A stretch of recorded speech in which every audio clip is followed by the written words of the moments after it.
First shiny hunt in a while. It's been a little bit. Been a little bit. Been slightly distracted by all the other dang stuff that I'd been doing. So we can get back to running in circles and just hanging out for a bit. Thank you so much for stopping by. Howdy, Calvi. Howdy. Don't go in there. Howdy, Zach. Howdy, Toucans. Thanks so much for being ever so heckin' prompt. And I hope everyone's having a good weekend.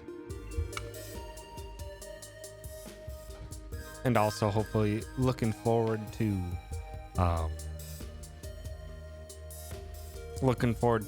next weekend if you have time off. Cause it be the Easter weekend. Which I didn't remember until I looked at my holiday calendar and it's just like April 15th is off. I'm like, neat. The first time in eternity. The first time in, oh geez. First time in at least a year where I'm just like, I'm getting a paid holiday off.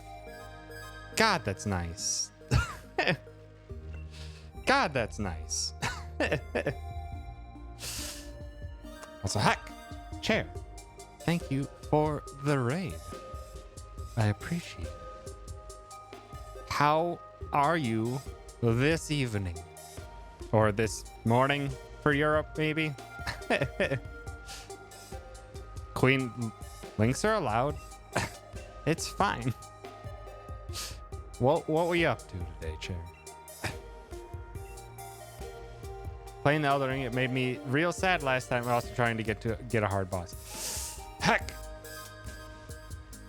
Well, I wish you the best of luck, Calvi. I got some stuff done today, and then decided to actually start up my second playthrough of Elden Ring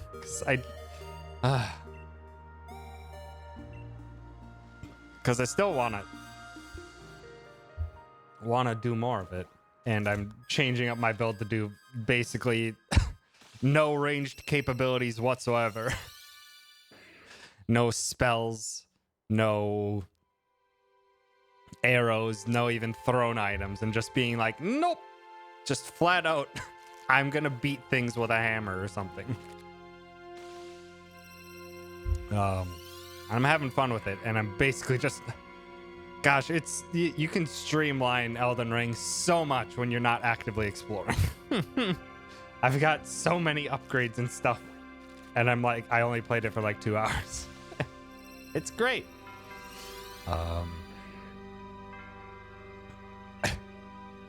So howdy, Johnny. Howdy, Queen. Crazy randomizer multi-world, combo rando, key randomizer, random crystals to enter Ganon's tower and such. So that took just over 6 hours with 3 people. God damn. God damn. That is wild. If only I knew Zelda the way other people did, that I do kind of want to do an extreme rando of one of the Zeldas, but I don't have quite the attachment to Legend of Zelda the way most people do, unfortunately. So it would take me so much longer. And plus, I got so many other dang things that I gotta take care of. So it'll probably be a while before I do something like that. Link to the Past sometime. Link to the Past, probably not for me. If there would be any Zelda rando, it'd probably be Ocarina of Time.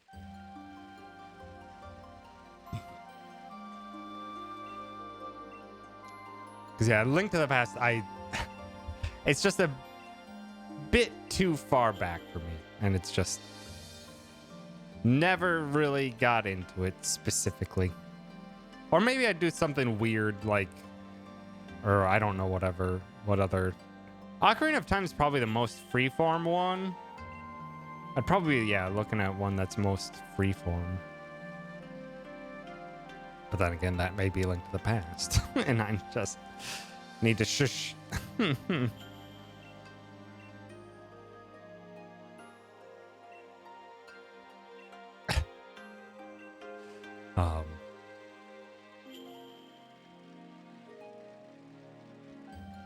The application that makes multi-worlds that tosses checks between different games.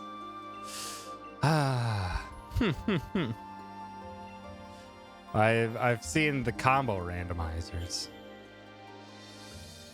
Not tried any myself. Because right now with randomizer stuff, Dan and I are going to be doing a rematch in Super Mario 64 randomizer. We're going to be doing that next Friday. It's as soon as we ended that stream, like both Dan and I individually were just like, I kind of want to do another Super Mario 64 randomizer because it's so very different. It's so very different than any of the other randomizers we've done, where it's just like, okay, you get a thing and unlocks various other things. This is just like, no, you're exposed to different various worlds, and it's a bit of a hide and go seek and puzzle solving of how the heck do I even get some of these stars and some of the locations they're at. It's really fun. So yeah, Dan and I are going to be doing another Super Mario 64 randomizer on Friday. One person play Ocarina, another play Super Metroid, another play Factorio, and it's like a dozen more games that are compatible. Damn, that's wild. I have not ventured into the crazy world of multi-world yet either. God, I do want to at some point though. It's just Sephiroth, don't worry. His one wing can't hurt you. Also, howdy, Bertie. Thanks for stopping by.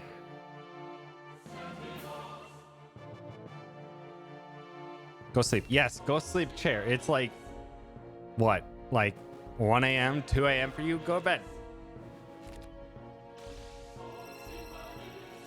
It's fine. It's one of the Sephiroth cutscene battles where it doesn't matter what you do. It's fine.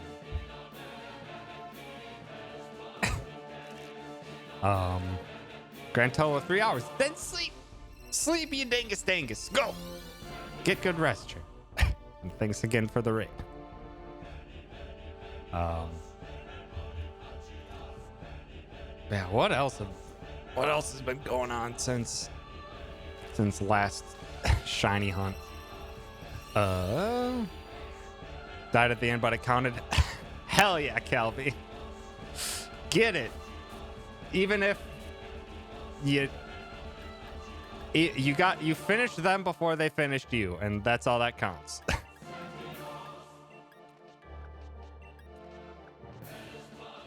That's all that counts. It's done.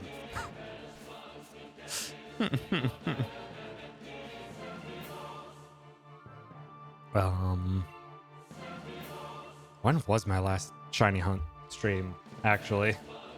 Now that I'm thinking of it, I'm just like, when? Probably wouldn't even be in my VODs. Nope, not even in my VODs. It's been a while. It's been a hot minute.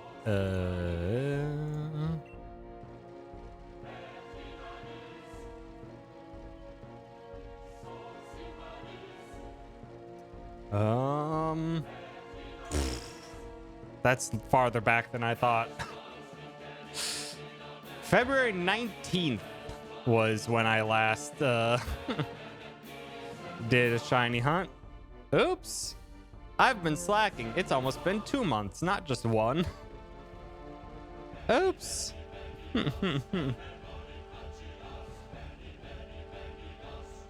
Brought in 2 people to help.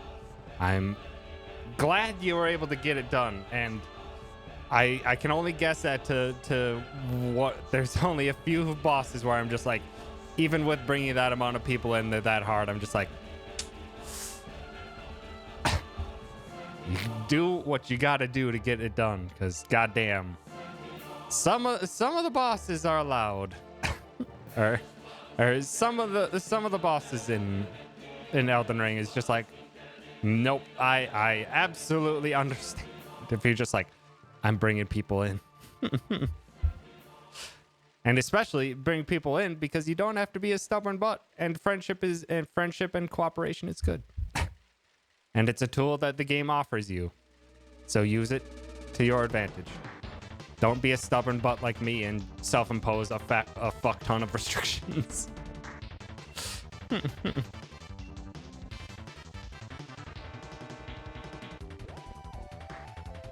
Get to see family in a week from today, Birdie. Nice.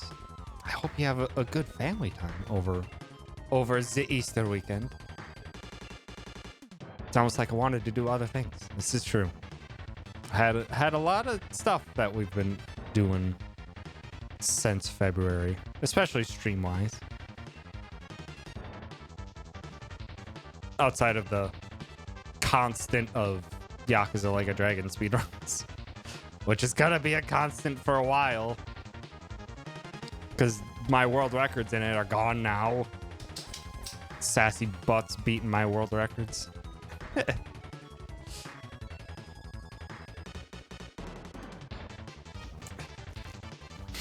My PC world record in Yakuza Like a Dragon was beaten by, I believe, Attaboy by like a minute or so, which is fine. I'm not going to be trying to get the PC record back. But Froob went and beat my PS5 record with, oh my god, if you want to check out what a crazy RNG swing can do, check out Froob's freaking world record. Oh my god. His Tendo and subsequent fights were the luckiest fucking fights I have ever seen. Like, it's just like I've had lucky fights where Tendo like plays super nice, I get first turn poison and stuff like that, and just Froob's was like, no, this was asinine levels of god RNG. It's like first turn Tendo poison, masochist bonus, Sayako survived an attack at 1 HP, used both rocket launchers on Tendo, got fast Aoki anyway because Eri did a fast roll to get another attack in and got another crit. Got a Robson boost and a crit during the Young Master fight to finish that 1 or 2 turns early. It was just obscene, absolutely obscene, the level of RNG that played into favor. It was like, what the hell? That run can be beat because even Froob stated as such. He's just like, the rest of this run was all right, not fantastic. Just had an obscene end game. So I'm like, I can beat it, but it's like, goddamn. Felt a lot from it. Also, I have no shame with using Aston. I'm just nervous about asking for help with being PC because of the issues that people have had with online to where it crashed and could ruin them again. Yeah, that's always a concern. I haven't heard all the woes of the PC users because I got it on PS5. But yeah, I've heard hints here and there that it can be a butt. And yeah, don't, hopefully I'm glad it worked out that he didn't have an accidental crash and ruin of things.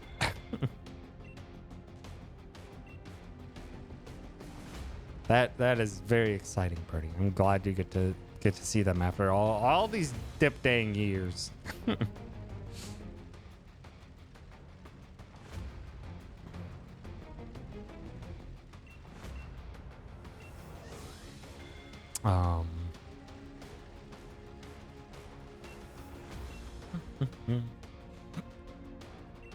Gosh, I don't want to go too deep into Elden Ring because, well, people still haven't beaten it yet because it's a damn colossal game, even if it has been out for a month already.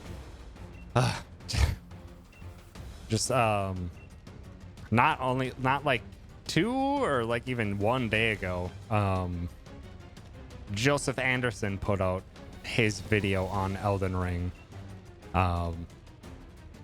And it's probably the best summation of all my thoughts on the game. I usually don't agree that much with Joseph Anderson, and he makes video reviews and critiques that are obscenely long, ridiculously long, and this one was no exception. It was more than an hour and a half long or something like that.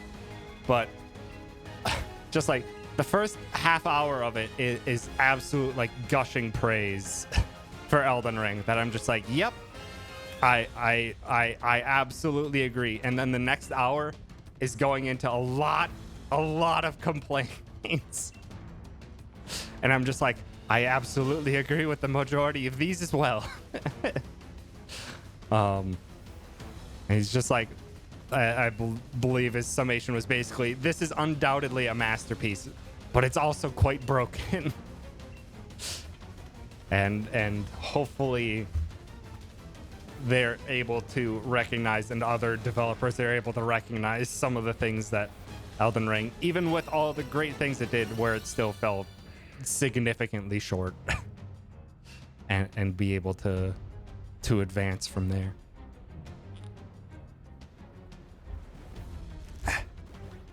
My main takeaway is that it's too big. That's also fair.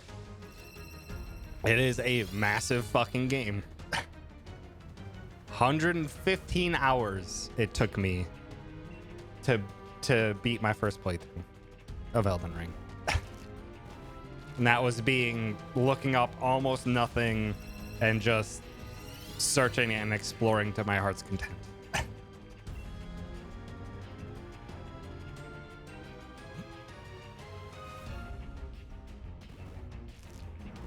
I've gotten back into FF14 and mostly have been playing that after work to kill time since I got so little. Heck you, work and being a thing that takes up a lot of dang time. I know that too well. 180 hours, and that's combing through areas and playing with some local friends. Gotcha. God, playing with other people would be super fun in Elden Ring, though. Most certainly it would be a lot of fun to multiplayer stuff in Elden Ring. Also, gosh dang it, I forgot how long the... Oh, come on. Forgot how long the Tyrants take to hatch.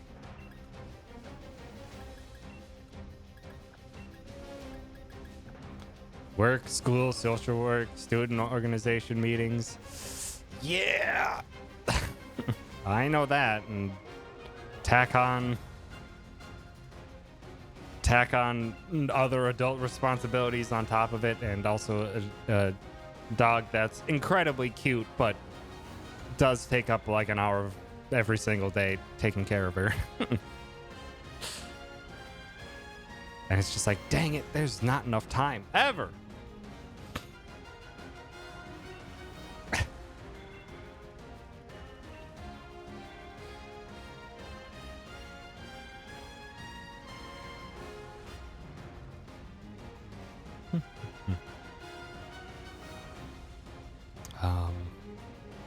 What else? Also, games-wise, I've basically only played one other game since Elden Ring. I played through all of Tunic. I did that over the last week. Started it last weekend, and then I couldn't stop myself from playing it until I basically 100%ed it. Not actually 100%ed it, but like got all the secrets that I was interested in finding, to which there are many. And I absolutely adored Tunic. Had such a wonderful time with it.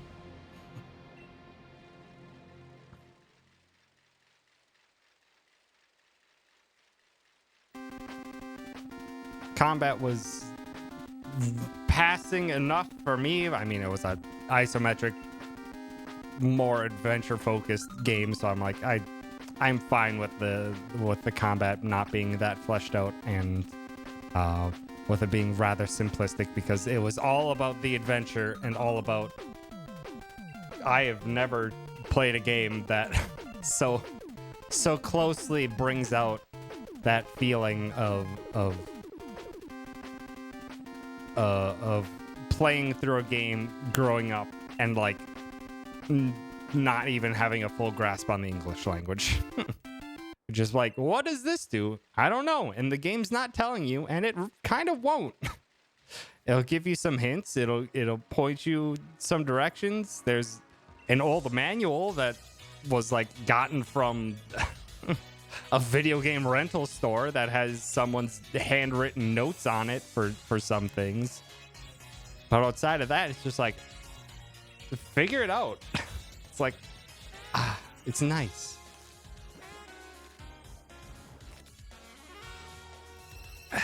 I had a lovely time with it, and I can understand why, like, I can understand some parts of it not being, not meshing well with some people, but overall, God, I had such a great time. And then solving a bunch of the late game mysteries is just like, I was like dumbfounded. I was just like, are you serious? It's all there. It's all there. The entire damn game, staring you in the face sometimes even, and you didn't even realize. And it's like, goddamn, how just masterfully crafted world. It's great.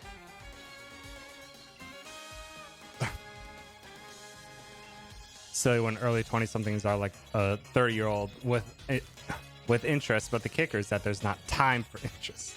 You don't lose interest in your hobbies and nerdery. You simply don't have time. Yeah. Also, howdy, Primal Community. Thanks for stopping by.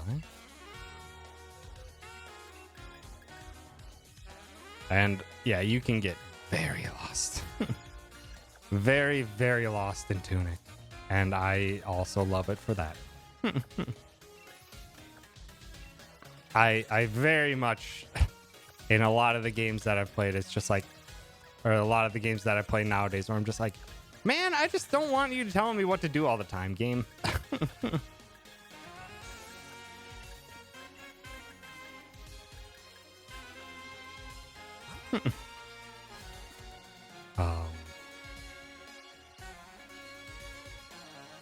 But eventually I'll get back into other games, which I gotta. I really shouldn't honestly be playing Elden Ring a second time through. I should be playing through one of the multitude of games I have the soundtracks for already downloaded, but I'm not listening to them yet because I haven't beaten the games yet. I need to. Jesus, what's in that place? Haven. A Crosscode DLC that came out more than a year ago that I still haven't played. Still need to do that. Chrono Cross Remastered just came out. Not like literally 2 days ago. And I have that OST and I really want to play that game. And I already bought that game. Bought the remastered. And I do want to play through it. Chicory I need to play through really badly. Need to finish a full playthrough of Wander Song finally. All these OSTs I have downloaded and I will absolutely love, but I don't want to listen to them before I enjoy the game.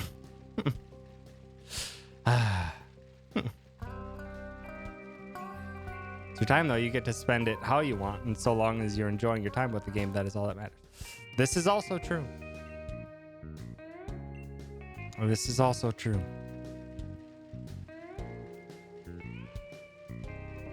Have notably less time, but you can, in fact, for the most part, do what you want with that time.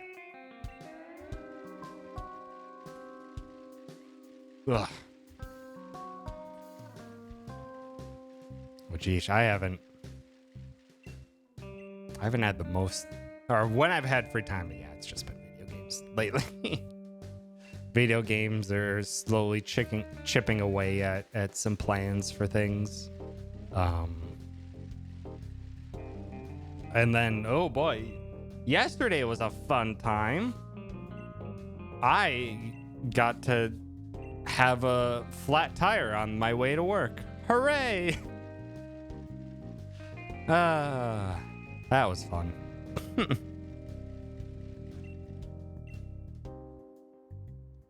Luckily, it was really easy. Flat tire where it just, car was still in complete control, and that's all I had to do was pull over and get it lifted up and install the spare on there. And luckily, some generous person stopped by and had such gear along with them that they helped me do it much faster. Then I brought it in to the shop to be like, hey, I think one of my tires is leaking and one completely blew out. And so I left the car overnight with them, and they were going to do a general inspection too to see what else needed to be done, because I haven't done maintenance on that car for a while. And yeah, they found a bunch of shit that is just like, yeah, you need to get this. Some of this stuff is just like, yeah, we need to do a lot of this general maintenance stuff that needs to be done. And then found, unfortunately, that I don't even know exactly what part of the car it is. I believe it was the strut that like connects the brakes and hydraulics and stuff like that was leaking. So I also had to get that replaced. Luckily that I'm paid well and keep a good chunk of savings, because that was $3,000 I just got charged.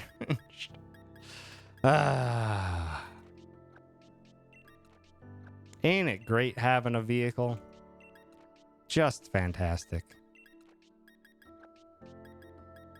It's truly the absolute epitome of freedom, needing it for all of your daily tasks, and also having to maintain it at a constant rate and constant detriment to your funds and only your funds. It's great.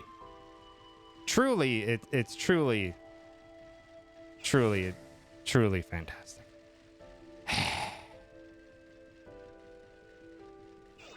So yay. Also, howdy Caddy and howdy Ninten. Thanks for stopping by. Car be greater than car. If only I could have Kirby suck onto my car and somehow pilot it without any fuel whatsoever. The Poyo fuels the car.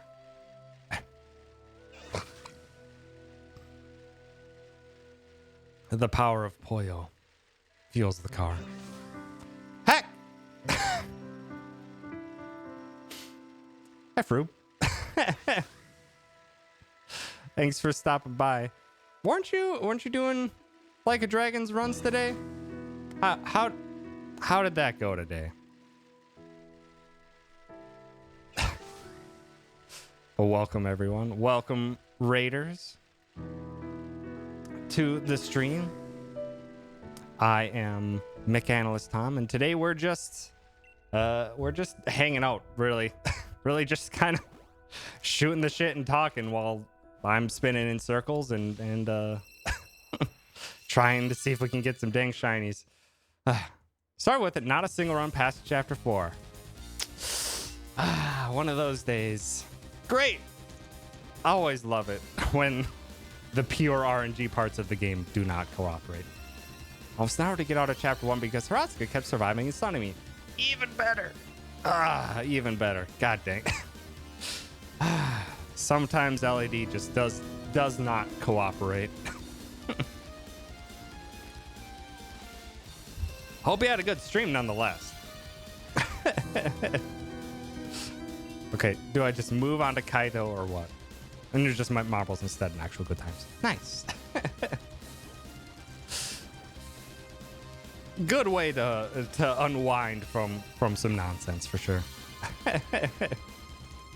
Yeah. One of the big downsides of RPG speedruns. Sometimes the RNG just will not relent. There's new bats, so LED can get out of my head for a couple days. That sounds exciting. I can't get LED out of my head. Every time, like at least once a week, I'm just like, maybe I can try something else or try out a different strat. And yesterday I decided to mess around with Ichi being hero for potentially stuff to mess around with. And it actually was kind of promising for a bit. It was actually pretty promising having Ichi as hero for a little bit. Like up through like chapters like 9 and 10. Hero was actually working pretty well. And then unfortunately I was hoping that summons would be able to make up for the free AoE damage from Rose Typhoon. And they weren't able to cut it. The damage buff was really nice though. Having a free full party 20% damage buff is really nice. It didn't feel like it was gonna outspeed just having Ichi be support or AoE master. But now I know. I tried. It might have been a different story if we could get the Thundercrack Bat. Thundercrack Bat would be just as powerful as Ichi's upgradable weapon. But it has the bonus of boosting electrical type damage. But, and it's the biggest but, Thundercrack Bat takes 3 or 5 scorpions to make. So, you want to tack on more RNG to the run? Go bug hunting for 5 scorpions? No. Absolutely not. I'm not gonna. As much as it honestly would be very powerful, Thundercrack Bat is very strong. It having an RNG point now be at like an hour and 20 minutes into the run, whether or not the run survives, it's just like, nah, I don't even want to do that. Well, welcome everyone. Thank you for the follows, Jameskin, Nemesis. I'm assuming Nemesis, Rosa, Yastin, you, and Trust Your Tail. Thank you for the follows. I appreciate it. And you can absolutely let me know if I got any of those names wrong, because getting usernames is very difficult. Not followed somehow. Thanks, Twitch. Well, I certainly appreciate that follow. Twitch be like that sometimes, though. Well, also, chat, why are you singing? Why can't I even remember the name?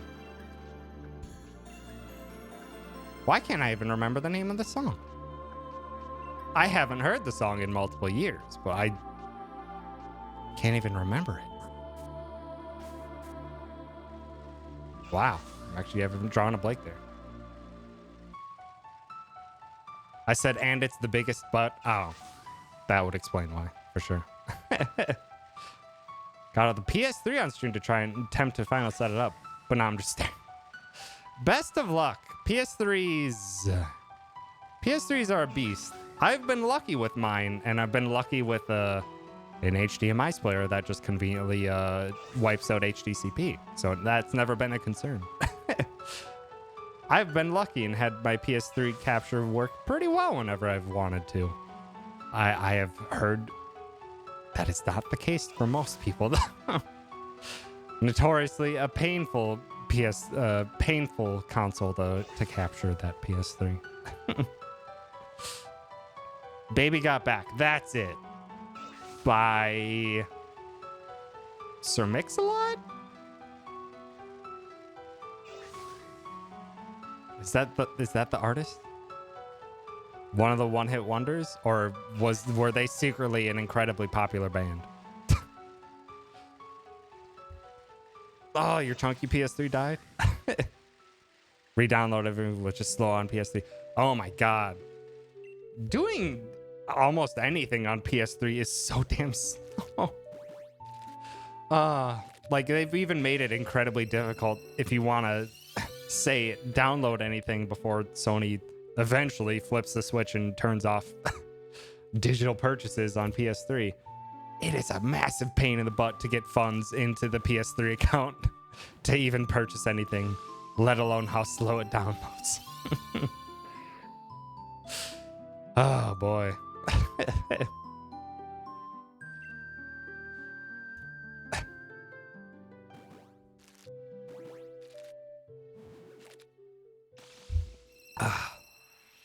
Oh, the things that we thought were so high end and were quite fast at the time. Now it's just like, oh my god, this was so slow. But this was such an improvement over what was there before. Maybe Sony won't pull a Nintendo? I forget what Sony did. I'm pretty sure PSP downloads are gone, I want to say. Or they're gone soon. And they were initially going to have PS Vita and PS3 on that list as well. But everyone got very mad at that. So I believe Sony relented on Vita and PS3 for now, at least. But yeah, I believe Frube is right that PSP downloads are gone.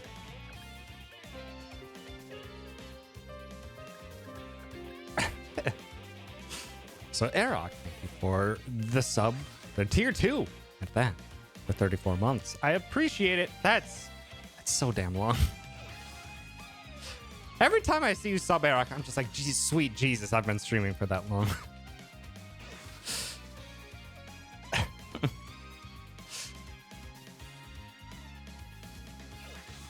Can't get Black Panther 2 on PS TV. In fact, what can I do on this PS TV anymore? Oh, that's a good question. I have a PS TV too that I thought I was going to use to capture a bunch of stuff and maybe like stream, which I still can. I can still probably at the very least download like PS1 classics and PS2 classics onto it and capture things from there if I want to stream those type of things. But yeah, I got it and then somehow completely forgot the things I was going to use it for.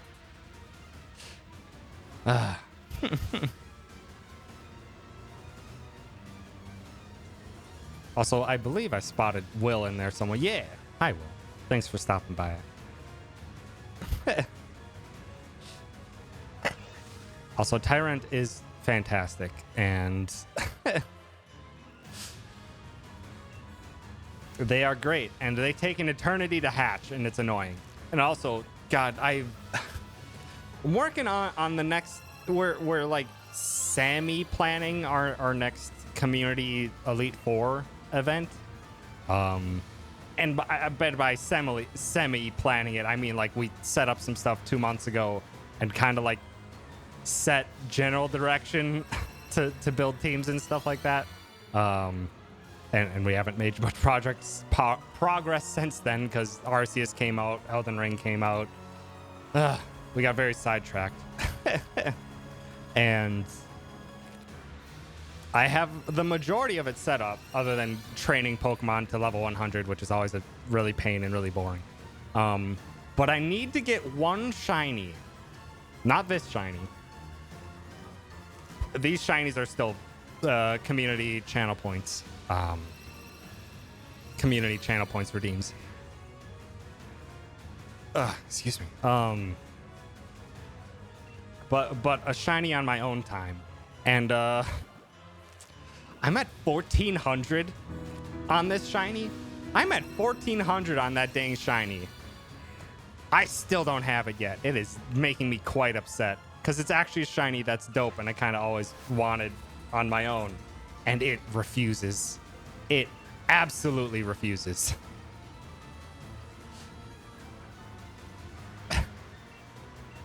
No, what am I doing? And I'm even using the dang Masuda method for 1 in 512 odds. Shiny still refuses. I'm almost at 3 times the odds for that shiny. And it still refuses.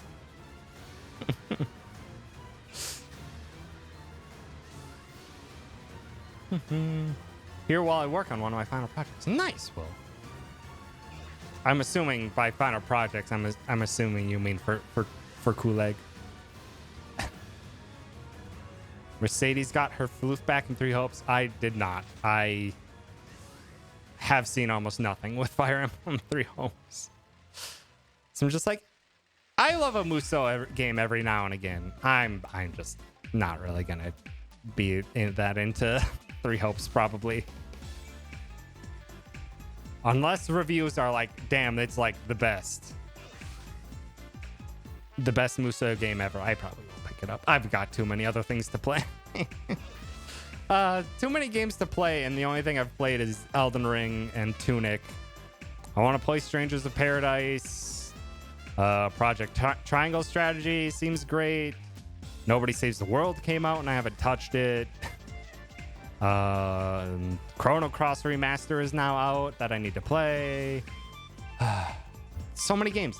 2022 is way too good of a year for video games. It is too good. It is too good of a year for video games, and I don't have the time to play them all.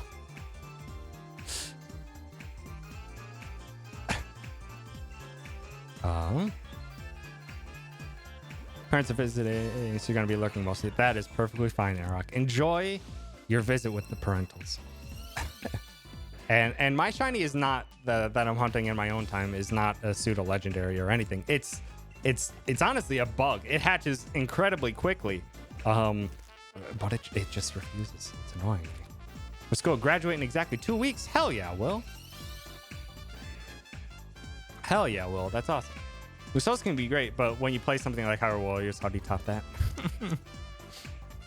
Triangle Strategy is phenomenal. Has your seal of approval. Needs time to invest into it, but it's great. I really want to. I adore tactical RPGs. I absolutely love them, and it seems to hit every single thing I want from tactical RPGs. What Triangle Strategy is. I just don't. I don't have the time, and I want it.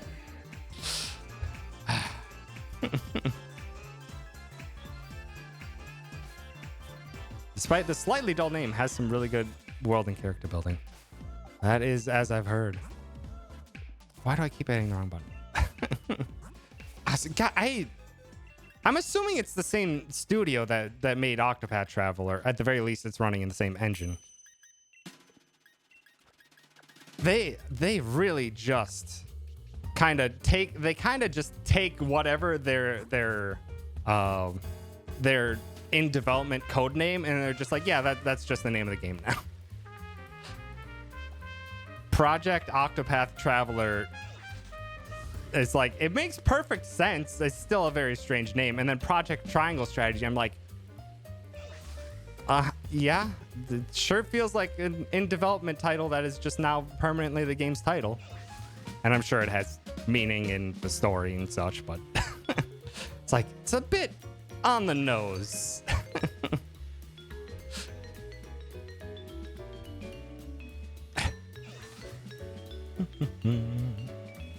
I'm not going for Scyther. They like their shapes. This is also cheap. Also, howdy, Dr. Bell. Thanks for stopping by. And also, Doomfire. Thank you for that follow a while back. I appreciate it. JRPGs are good and a commitment. Yes. Very, very much so. Doing the Live Alive 2, which I cannot wait for. That... Yeah, the... I'm not sure if they're the same studio doing that remaster, or at the very least, it's being built in that engine, so they have some say in it, I'm sure, since they're probably the proprietors of that technology. Also, I am way off on my shiny count. It's like 6. I need to count up. That also looks fascinating. I'm sure Live Alive is probably in my Did You Know Gaming book, or... Shoot, what was that? Dang it, now I need to grab the book.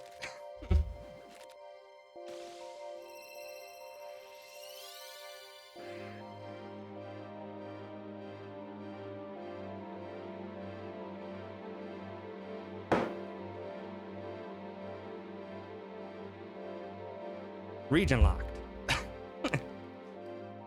Region Locked is the name. From the Did You Know Gaming people. It's got a bunch of Japanese exclusive titles and such. Ugh, if I can get a good angle. Also, it's lovely and alphabetical. Also, Klonoa had beach volleyball? Hell yeah. Huh? There it is.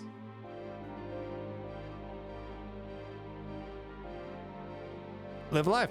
There it is right there. Someday I'll get around to reading this book and actually learning more about it, but also I'll be able to play the real thing actually now, which is awesome.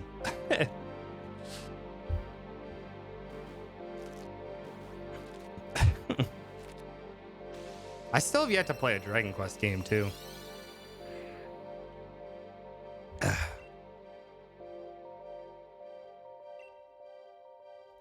I need to do that just for JRPG posterity.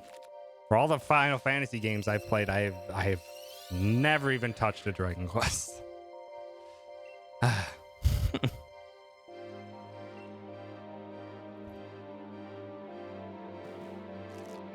also for other posterity things, I should probably play. I should probably play other Yakuza games at some point too. LAD is still the only Yakuza game I've played personally. Also, I need to get more eggs. Some people say the Yakuza games are okay. Yeah, they're all right.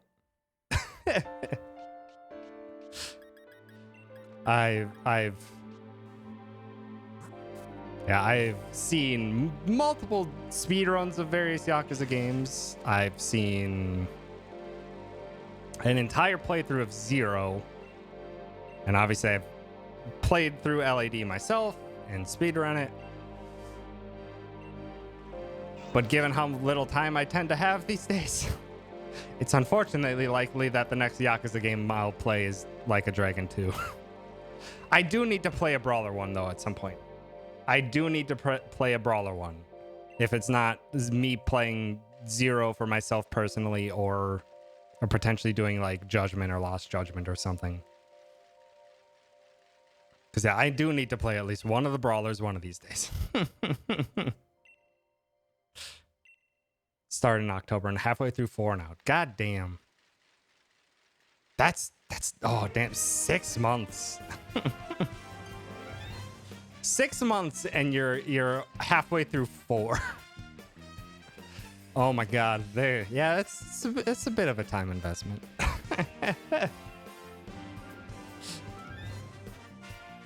Taking your time with them is sensible. Yes, very much so.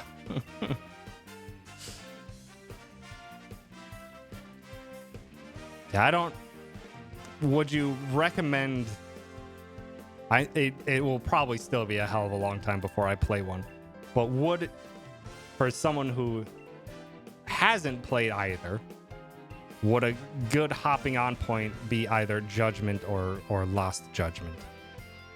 Just because at some point I just kind of want to also have the glories of all the battle system evolved through time. OG Judgment? Gotcha. Duly noted. I'll keep that in mind when I hopefully have a chance to play it at some point.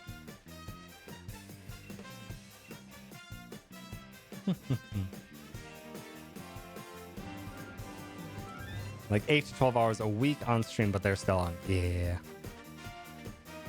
One in particular that is a spoiler, so... Very fair.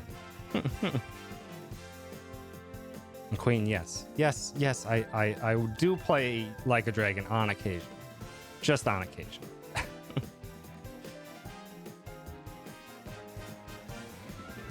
Ugh, excuse me. The Yakuza games do go on sale fairly often, which is fantastic. Like, Yakuza 0, like, if you wait around for it, Yakuza 0 will be like $5 for you. I'm pretty sure that's when I bought... I own Yakuza 0, and I'm pretty sure I bought it at $5. Like, they go on sale quite often. But do I play Glover? Still baffling that Glover is actually releasing on PC on 420 of all days.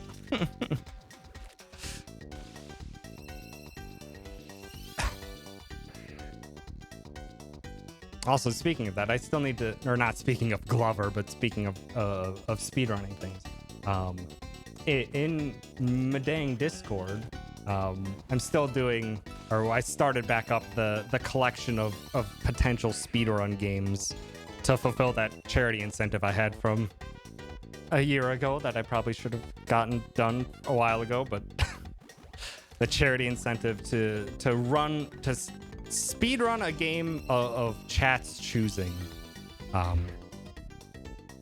So I have that active in my Discord right now to toss out any speedrun suggestions that you have, and I'll collect those probably throughout the month. And then once the month is over, I'll narrow down the list and then put out a final poll for people to select, and then I'll probably do a couple streams of attempting speedruns of it. One probably just learning it, and the next to actually do some decent attempts at it. But I think it'll be a fun time. It'll get me to try out something completely different.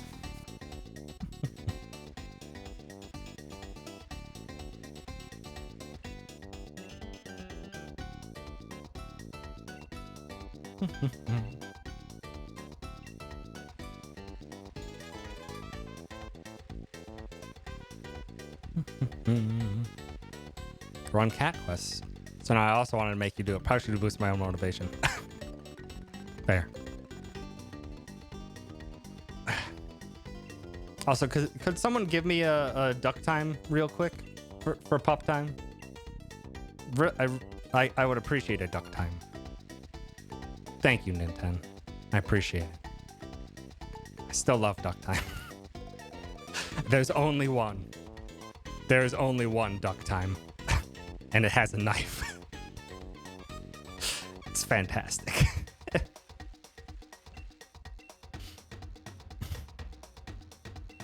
Also, time is very good. Time is also excellent.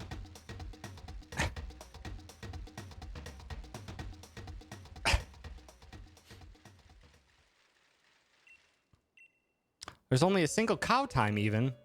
Moo. I didn't know they had a tail time, though. Oh, well, then there's butt time. I was like, did they get rid of butt time? Nope. Nope. Butt time is still there.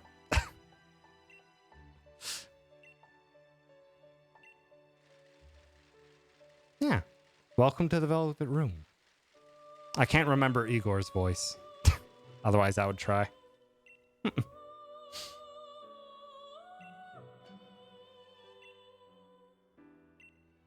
Queen is a connoisseur of times.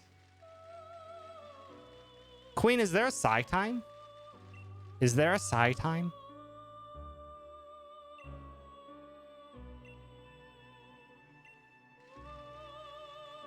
I'm guessing there wouldn't be. But if so, that would seem to be the most fitting for Queen. Damn. There's no Psy time. Curses.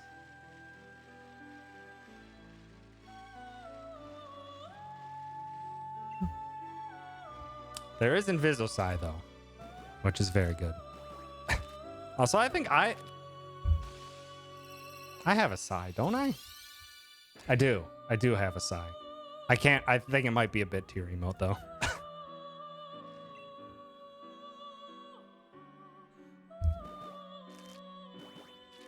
Also, yeah, well, I'm surprised you don't have a Psy. Will, your face emotes your emotions very well, and it's fantastic. Makes for excellent emotes.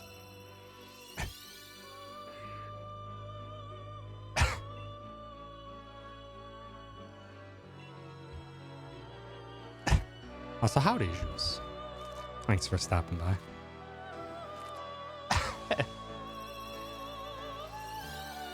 Speaking of emotes, I need to reach out to someone for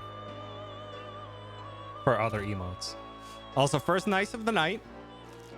Can we get a nice shiny for once? Nope. Damn it. Damn it. One of these days. Stretch, you got it. Dang it, that also wasn't the nice one. The last one was the nice one. Because I'm too slow on my counting.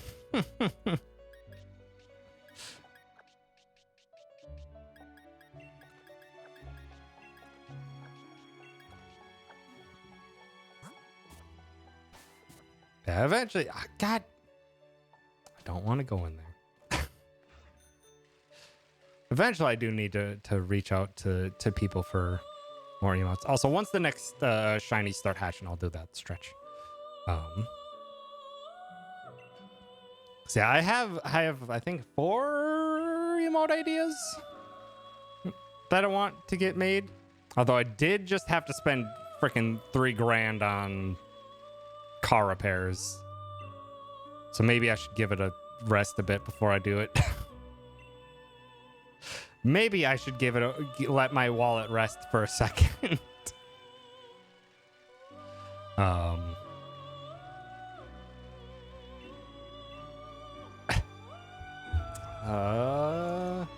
Actually, I did get a good animated emote idea too. My 4 emote ideas were Iroh from Avatar: The Last Airbender sipping tea. Self-explanatory. Also, Iroh's just the best. On the Avatar: The Last Airbender train, also having my staring blankly forward and holding up one of her knives when you just need to have a little bit of a steb. Kel from Omori doing the Rosie the Riveter pose and flexing with Kel's non-existent muscles, and I think it'd be fantastic. And something with Ichi celebrating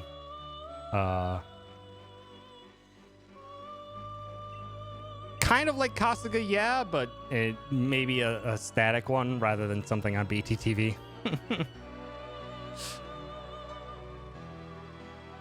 Shotgun's ideas so far. Only 2 slots filled out of like 20. Yeah, it's... Man, when I started streaming, I had 1 emote slot. Because that's all affiliates got for quite some time. And then, what's it at now? Like, the base starting emote slots for affiliate is like 5 tier 1, 1 tier 2, 1 tier 3. Then there's the bit tier emotes. Then there's the 5 follower emotes. Then it's just like, huh. Now it's a lot to think about.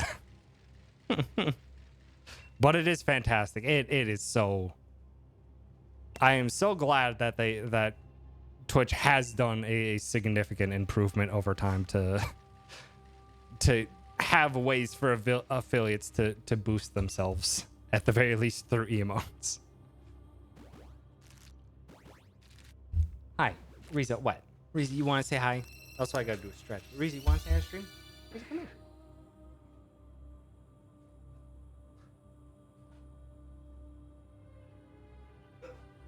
Oh, pup.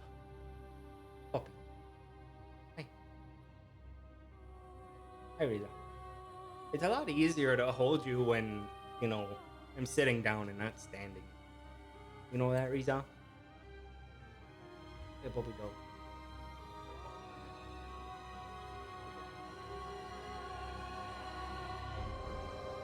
Of course. Thank you, Riza.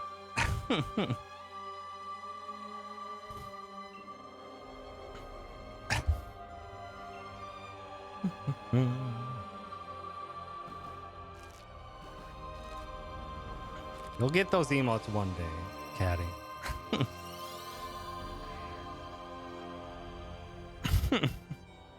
Everyone thinks pop-pop modes and Psy modes are overrated, but because of that, there aren't enough anymore. Pop-pop, I'm fine with there not being too many. Pop-pop is fine by me, but sipping though, I'll have a vast variety of sipping. Every sip has its own energy, and I appreciate those energies. Also, I need to stretch. So stretch. Everyone stretch. Probably been sitting at the desk too long, including myself. Get up and do a stretch.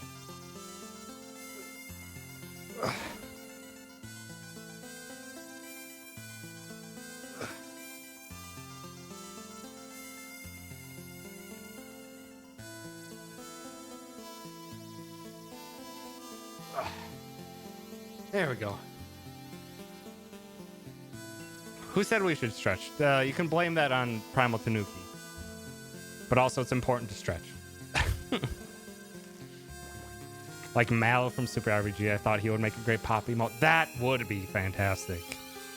Also, how did you enjoy Super Mario RPG, Kelvin? So it was your first time playing through Super Mario RPG, wasn't it? And I have a lot of nostalgia for Super Mario RPG, but I still absolutely love that game to death.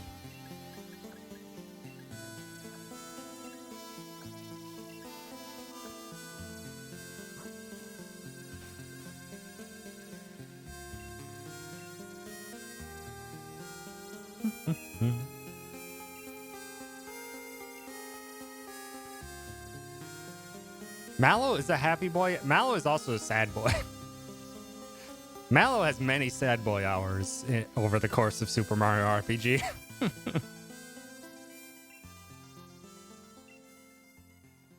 Oh yeah, I also had for an animated emote. I honestly just want someone to not capture, but at the very least like single out Ichiban's run cycle from LAD and have that as an emote and have it like pan across similarly to Mike Ride. Because god damn it, I love Ichi's run cycle. Ichi's run cycle is so fantastic.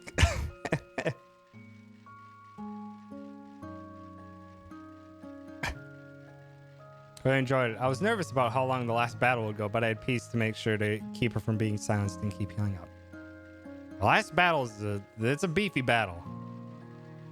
Yeah, pan across like that, but have it Ichi being Ichi running away.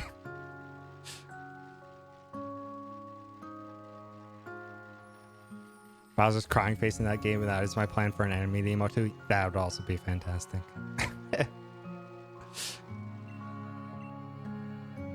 It was just so... God, I love Super Mario RPG.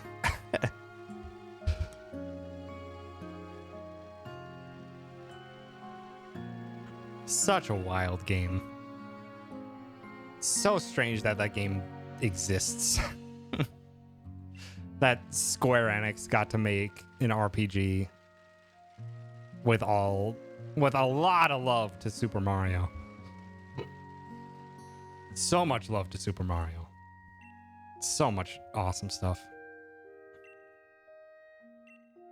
Yeah, there's a couple situations where it's pretty easy to get lost, but for the most part, it keeps you knowing where you should go.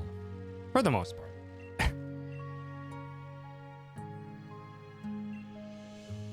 Speaking of randomizers, that's also a randomizer I should do at some point. play through Super Mario RPG randomizer.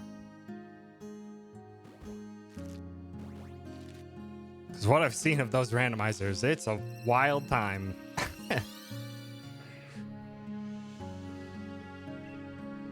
Love Mallow way more than Geno. Wow. Also fair, you can have your own preferences, but wow.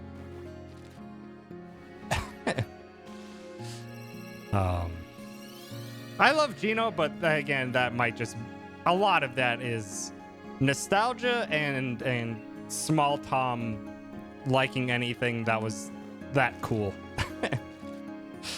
Just like Geno was very clearly an outlier in that game.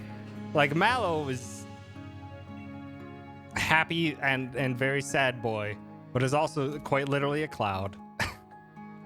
But then Geno comes in, he's like part android, he knows a lot of things, he knows a lot more than anything else. He has robot arms, he can get a laser cannon. Small Tom loved that. Small Tom loved that.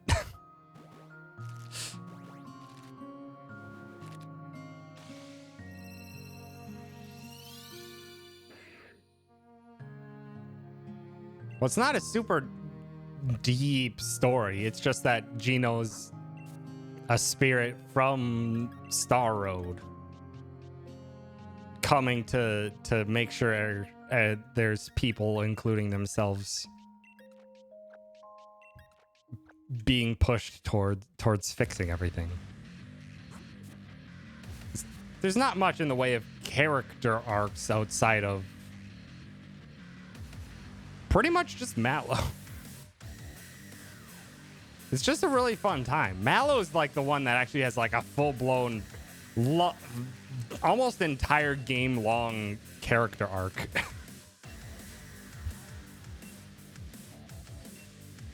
Like, this is probably like by far the most fleshed out character out of any of your main cast in Mario RPG. And Mario's also just there. Mario's also just there. Although I do love how Mario pantomimes for the cutscenes. I adore that. Mario explaining what's gone down to other people, and he just magically transforms into other characters, pantomimes, throws fists. It's so weird, but also I love it. Also, Super Mario RPG Randomizer works where you can swap your starting characters, swap their abilities, swap the stats and capabilities of all armor and weapons, and which weapons and armor can go on which characters, and also an open world. Also, they unlock the entire world for you at the very beginning. Super Mario RPG Randomizer is a wild time. And then all the bosses are randomized. Winning is still getting the 7-star pieces or 6-star pieces and then beating Smithy.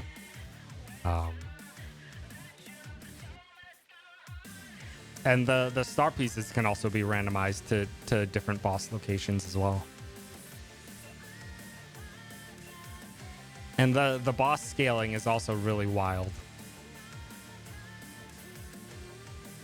Boss scaling, and also they can have a randomized, and the last randomizer that I've seen, they randomized enemy magic.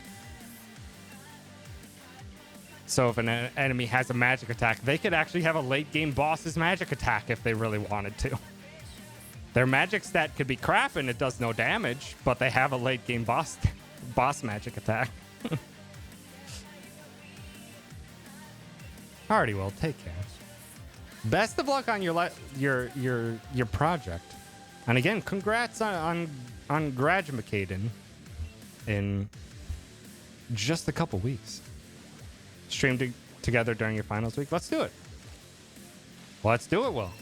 I'm down. I'm planning. I can add it on to the list of multiple things that I'm planning for stream stuff. I'll gladly patch you in. Congrats on this next egg being a shining. I wish, Will. I wish literal willpower, pun intended, was enough to make a shiny happen. Unfortunately, it's not.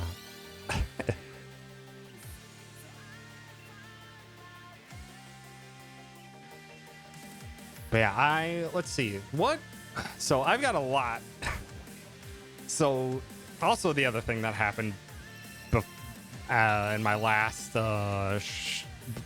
in the time between my last shiny hunt and this one is I submitted 2 runs to GDQ.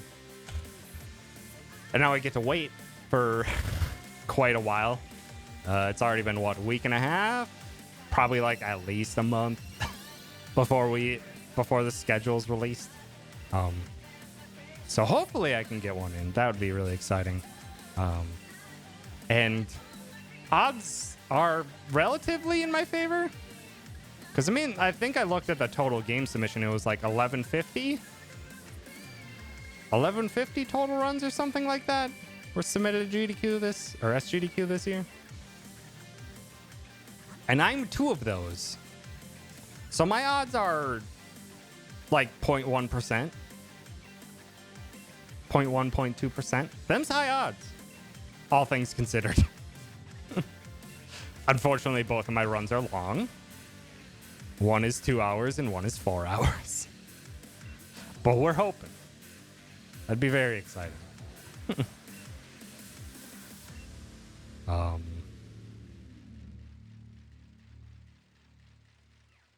But yeah, as far as future stuff's coming up, so the next watch,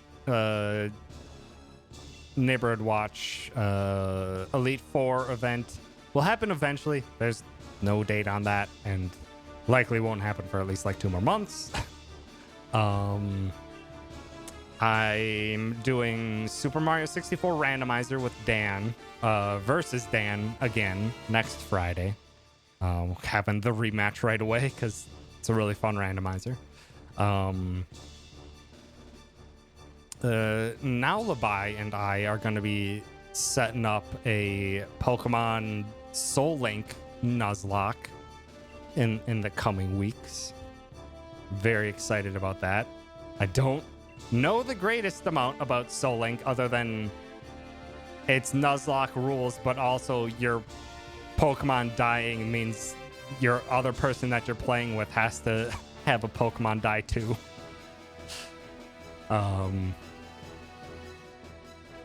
It's gonna be wild. And I'm not sure if we're gonna randomize. I kind of want to randomize it too, but we will see. We will see.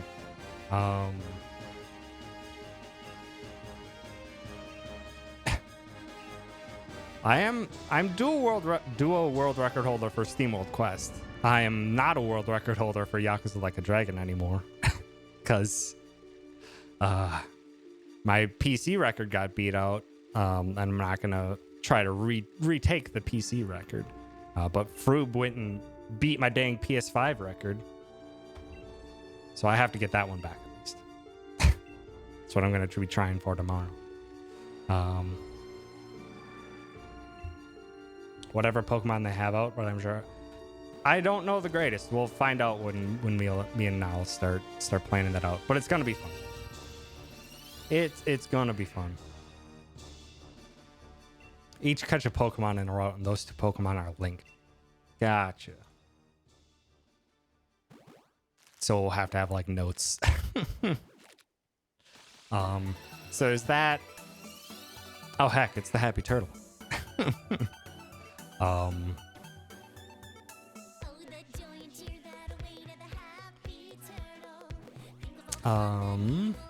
And then Sar and I in 2 weeks during the middle of the day are going to do some more Final Fantasy 13 2.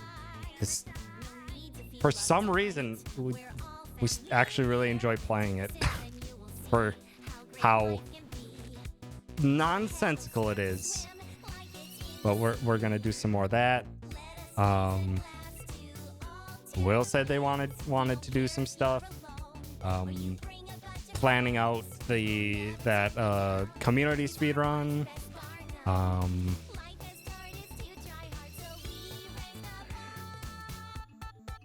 What else? I feel like I'm forgetting stuff.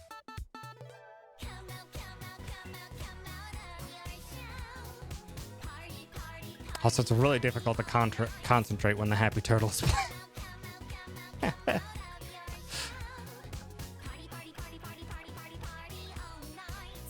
Final Fantasy VII Remake's a strange game.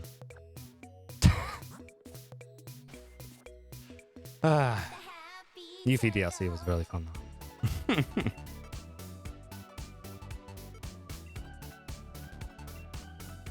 I feel like I have more, but I can't think of it.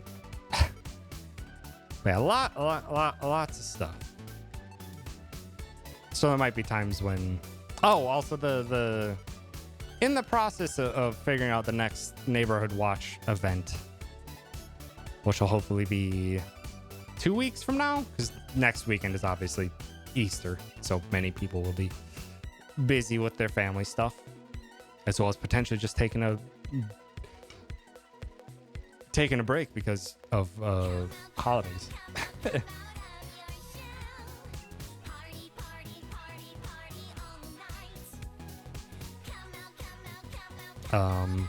But hopefully in 2 weeks time is also Neighborhood Watch stuff, where I at the moment is feeling like it's gonna be Risk of Rain 2.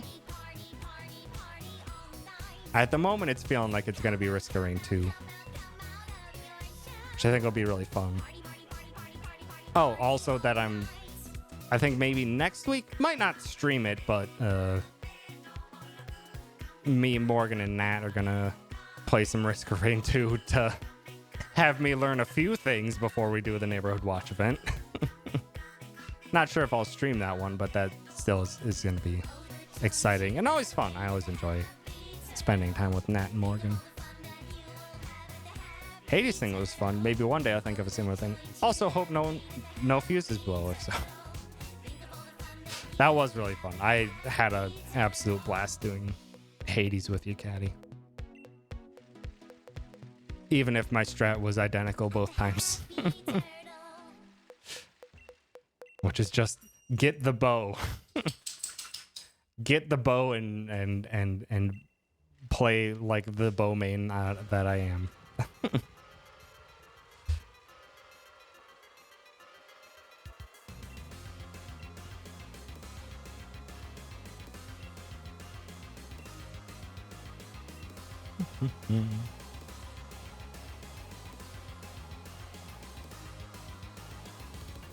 Doggy?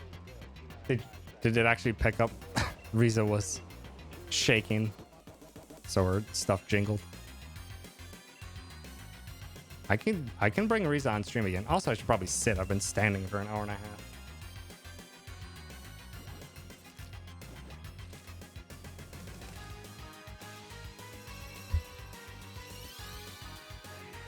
Visions of dog.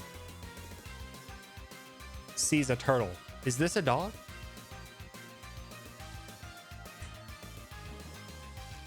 God, that's still... The language of Elden Ring is something special. The language of the messages in Elden Ring is something special. Seeing just, like... Don't even see the turtle, but you see a group of messages all in a circle around something, and I'm just like, there's a turtle there. Almost every single one of those messages is gonna be dog, and I love it. Pet pup and hydrate can do.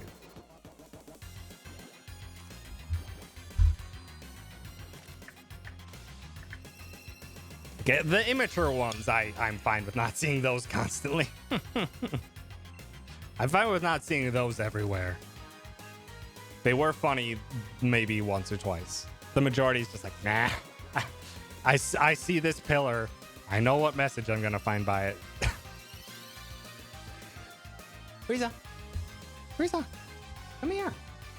Come here. Hey, come here. Come here. Who guys want to say hi? Come here. Come here. Come here. Come here. Oh, yeah. Oh, yeah. Oh. Hold on. Hold on. Come on. There's the pup. There's the doggy. There's Riza. So good. Who's a good sleepy girl?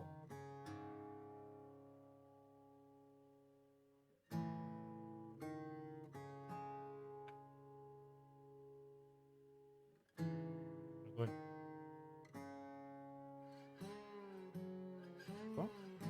You a good girl, Riza? Yeah, you're so good. Riza, what? You have been munching on your side really badly. I can tell because it's all wet. You've been licking your side all day. Why? Why you do this sometimes, you sassy dog?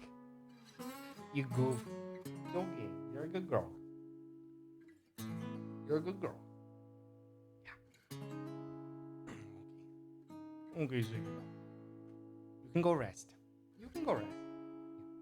You could go rest. Alright, go rest. Good girl. Good job. Good job. Go. Go rest. Go rest, puppy dog. No, that doesn't mean hide under the desk. No. Go rest, you sassy dog.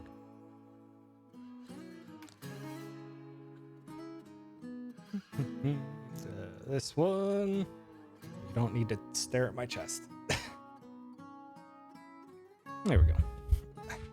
I hope you enjoyed your pup time.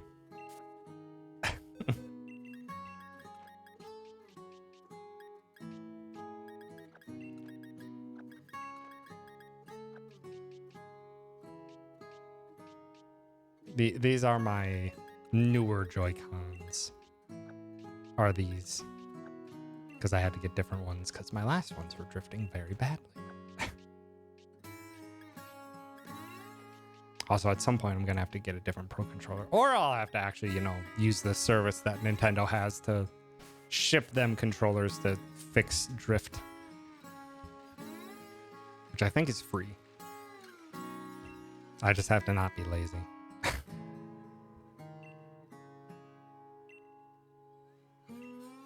But yeah, my first set of Joy-Cons and my Pro Controller are now seeing very obnoxious drift, and it's frustrating. So I've tended to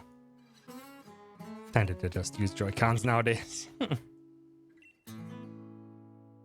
Also, I just wanted different colored Joy-Cons because I got my Switch with Mario Odyssey, so I have the dark red pair, which is nice, but I don't know. I initially didn't like the whole I didn't like the whole two different controller color scheme that they went with by default. But over time, I'm just like, no, I kind of like the Switch having different colored Joy-Cons as the standard.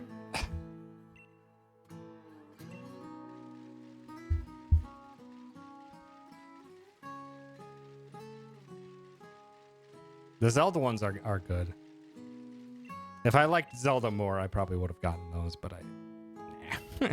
Especially because it's just like, these are Skyward Sword Zelda ones. I'm like, it's the Zelda that I never even want to touch. The PJ&J, you have pajamas and jelly Joy-Cons? The only thing the Pro Controller is fantastic. It just needs a different D-pad, which I think later versions of the Joy-Con does have a slightly better D-pad. But I hate how the D-pad feels on the Pro Controller. Joy-Con D-pad is great because it's literally just 4 buttons.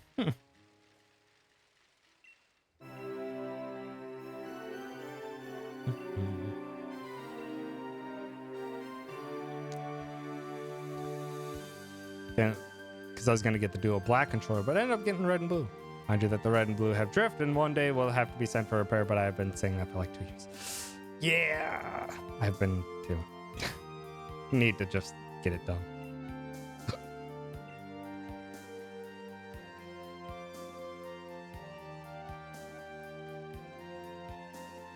Or maybe did he?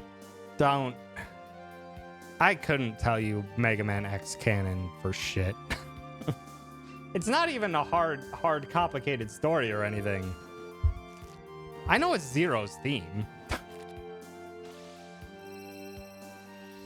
But like Zero dies and doesn't die and gets reborn and dies again, or maybe doesn't sometimes. It's baffling. And this is X6. So in X6 starts explicitly with you're playing as Mega Man with Zero's sword. I could not tell you what happens in 6. Especially because I don't really want to ever play 6 again.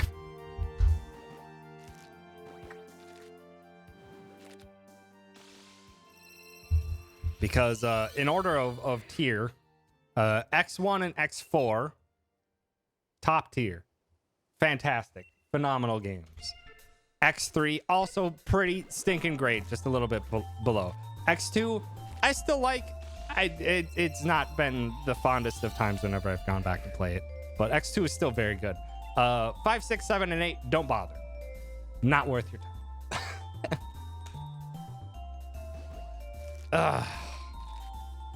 5 and 6 is where it's like, it's still good gameplay, but level design kind of sucks, and the bosses are meh.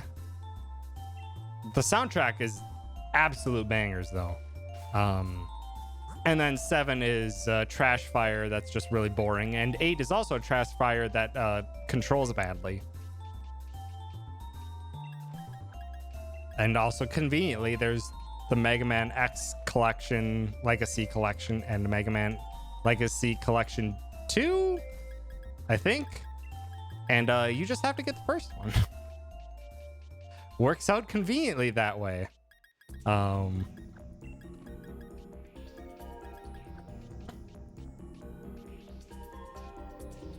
Works out quite conveniently that way.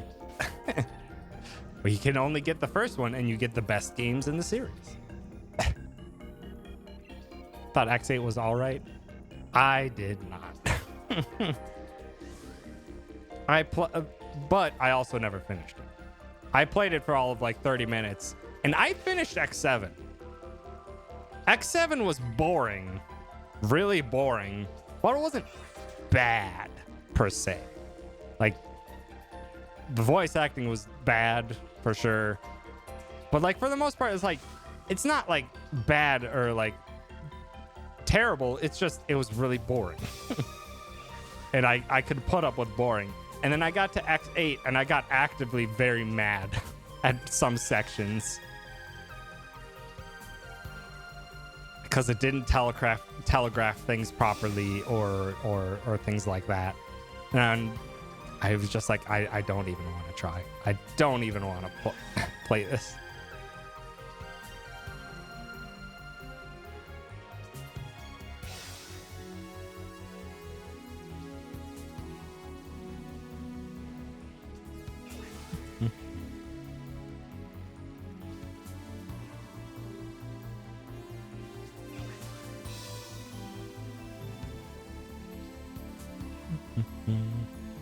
X4 is fantastic.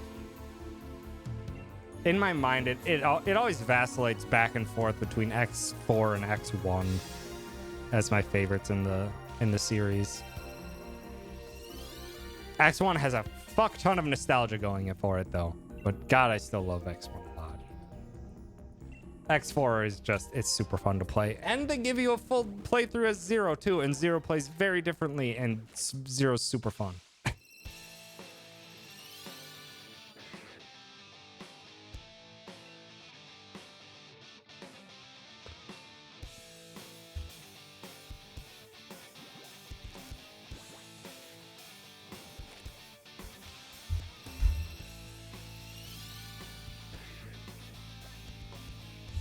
And X3 has a Zero mechanic that is weird and baffling. That I now only know how to use to have Zero die so that X can get his sword in X3. Very, very strange implementation of second character in X3. Where you can call him in to play, but if he ever dies, you can't call him in for the rest of the game, and he leaves for bosses. It's really, really weird.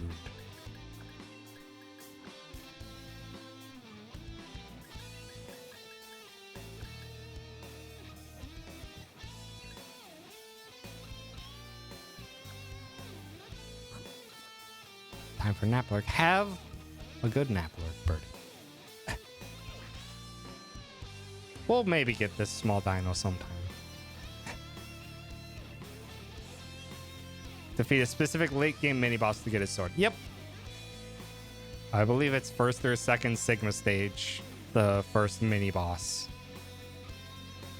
It's like the only one that Zero doesn't leave for. And how you determine that that's the right boss casually is beyond me. It's very strange. But then again, those games are not that long. So you'd have plenty of time to experiment. That's crap. Bridge runs time it is because this dino takes too long to hatch.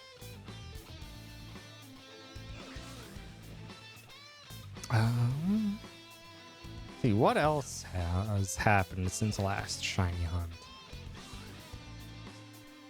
We haven't talked about anime. We haven't talked about anime. I've only watched 2 anime since last one.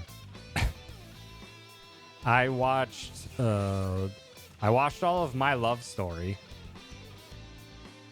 Watched My Dress Up Darling. I have not even heard of that one. I watched all of My Love Story, and My Love Story is devastatingly cute. Just so sweet you could die. But it was really fun. If it does stick really hard to kind of a mostly traditional dating structures, but that's fine. It was still incredibly insanely cute and good to watch. And also found a lot to relate, weirdly enough, with found a lot to relate with Suna though. Suna was very relatable to me. Strangely enough.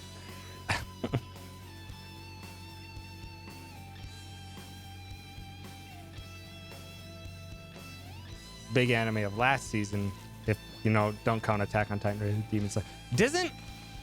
Isn't Attack on Titan not done?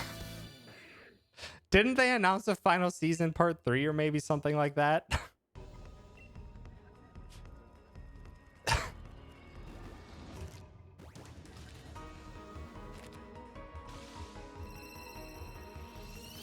I don't know. I just saw a meme and I'm just like, is Attack on Titan seriously not done yet? I was gonna watch it all the way through to finally get it out of my head and never look back to Attack on Titan again. But I don't know. I don't think Attack on Titan's done yet. So I'm not gonna do that soon. I want it all there so I can just get it done and leave it behind.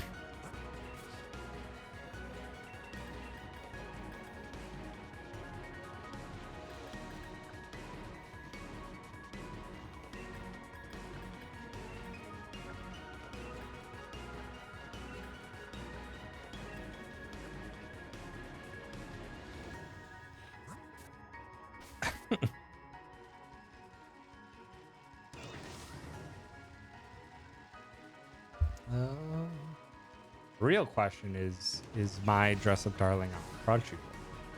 Because it's the only service I have. It sure is. Might have to give it a. Although at some point I have it on my list. There's only like 2 things on my watch list that are still tagged for me to watch. And that's, I want to rewatch Cowboy Bebop. It's been multiple years and I've changed significantly since then. I want to watch Cowboy Bebop again. See how I feel about it on a second time through. And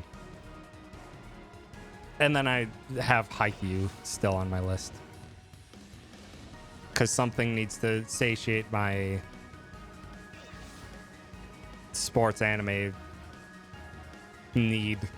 And it's not even need, but I loved Chihaya Furu so much, and I want more Chihaya Furu so bad. So I should probably watch Haikyuu at some point to alleviate the time, because I don't even know if Chihayafuru Season 4 is happening. Because I remember, or at least I know, that Chihayafuru Season 3, like the gap between Season 2 and Season 3 is many years. Manga is about to just end for Chihayafuru. Thank you. Also, hi, Miki. Thanks for stopping by. And anime brings out the Mikan. Season 4 is more possible than in previous years. Nice. Let's see. And then I also watched all of Ranking of Kings. Osama Ranking. I've watched all of that now too. And I liked it, but I didn't like it as much as I was expecting to. One, Boji is my precious baby boy. Boji is fantastic. And is owed the world. But everyone else I kind of couldn't care less about. I have problems with the structure of the story, and I have massive problems with the excessive use of anime trope, of the most annoying story anime trope of, oh no, someone got seriously hurt, and oh my god, their arm was chopped off or anything, and then it doesn't really matter half an episode later, or they like quite literally died, and it's just like, nah, Queen just brings it back, it's fine.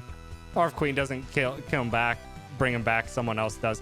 It completely is just like, none of this has any impact anymore. As soon as I see it happen more than once, I'm like, I don't care. Because I'm like, they're just gonna get Brock back. This has no circumstance anymore. And then also at the very last like 4 or 5 episodes was a constant stream of the anime swooping in at the last moment to save them. It's so dramatic. We're all gonna lose, and it's gonna be a failure. Nope. Here comes the next person to come save the day for a little bit, and I got so fucking tired of it. And I did not care about like any of the characters besides Boji. Queen has some complexity, but wasn't enough for me to really care all that much. It's just like, I just wanted Boji. I just wanted to see more of Boji, and like and stuff like that. And then just like, I just could not really get into or care about anyone else. Like Queen would be the next one on that list, and then Kage the next one from there. But like literally everyone else besides those 3, I couldn't care less. And also, I really was annoyed by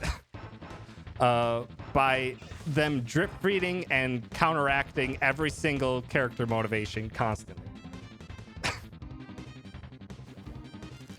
Just the constant stream of like, oh, this character's like this, but no, they're really like this. But you thought that? No, they're actually like this, and this was their secret plan all along. It's just like, I can't. That means I literally don't know shit about anyone ever, and even at the end of the title, I'm just like, what if that's not even what they are? It's just like, I got so tired of that shtick. Those 3 main things, the overuse of dramatic arrivals, the heal or having death or damage have almost 0 impact because it always gets healed away or magically whisked away, and then characters that swap sides 3 to 4 times each. It's just like, it fascinated me enough to keep watching, but made me upset.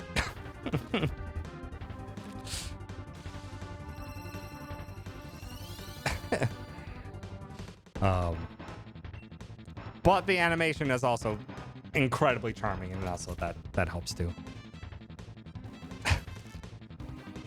But goddamn, I just wanted more of Boji. I wanted more of Boji. Like literally, where there were episodes without Boji, or where there was maybe just some training going on, I was just like, I was so disinterested. I wanted the boy. I wanted to see more of the boy.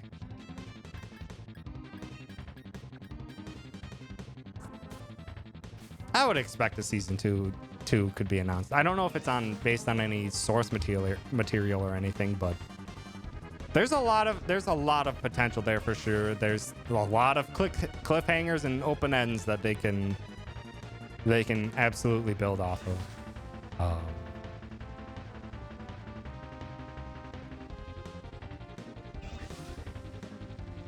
And given how much I've seen, I don't have a larger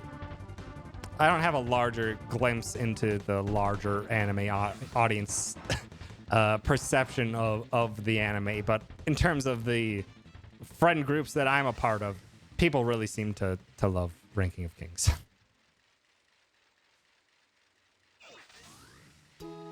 So it would not surprise me if it gets set up for a second season. It's based on a manga. Thank you, Kat.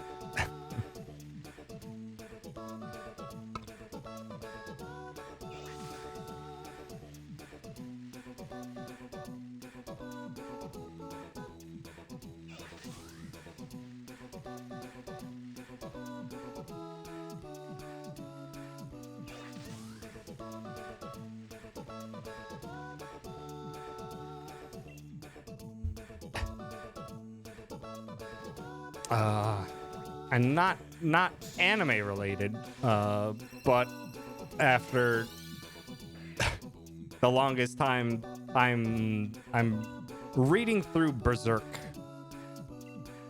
I read through a lot of it in college or shortly out of college, and now I'm reading it in full because unfortunately Kentaro Miura, the author, has passed away last year.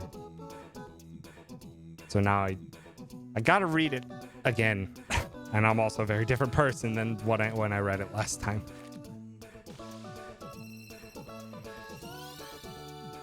And I forgot how much it evolves over time.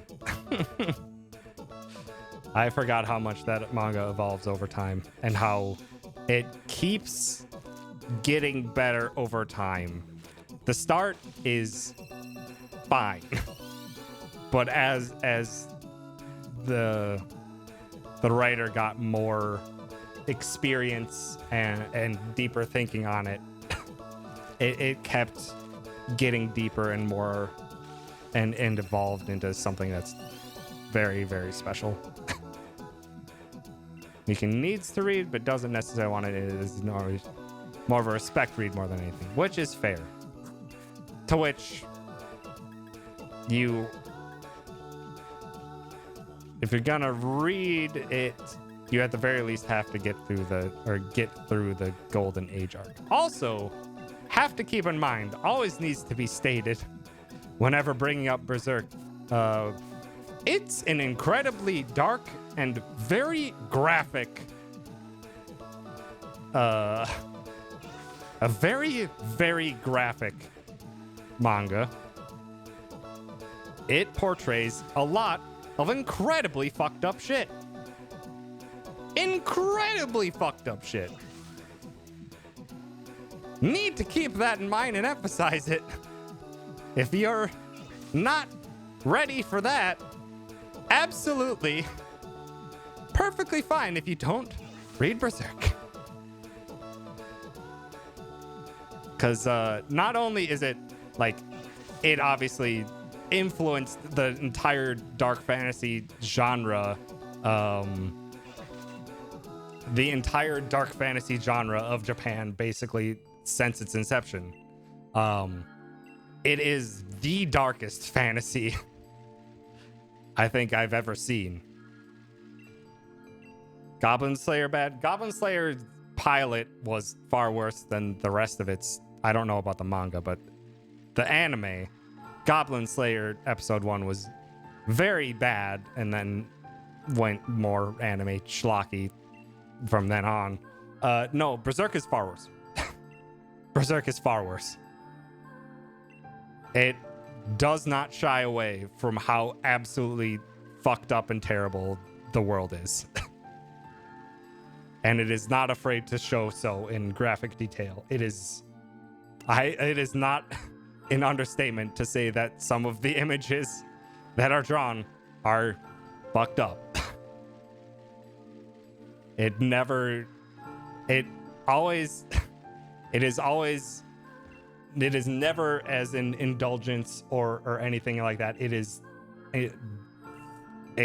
exacerbating and emphasizing how absolutely terrible and atrocious this entire world is.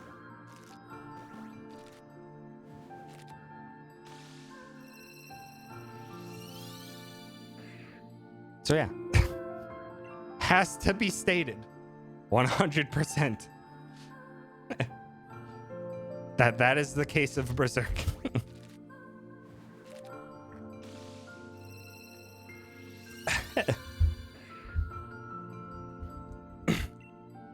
Howdy, Myths. Thanks for stopping by. One of the least horrific things one of the main characters does, and I immediately decided to never watch that, read it. That is fair. That is fair. That is completely fair.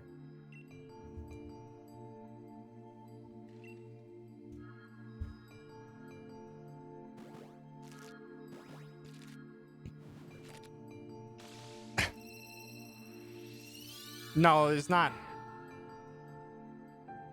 There's not much easing in. Like there's like it, I guess easing in just the opening worst stuff you'll see is graphic violence.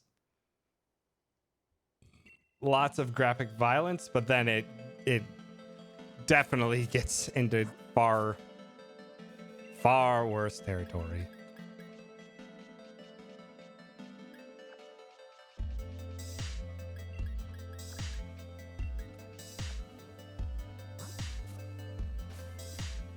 Also gets very deep into gothic horror on top of it. Lots and lots of monsters of massive variety and depth.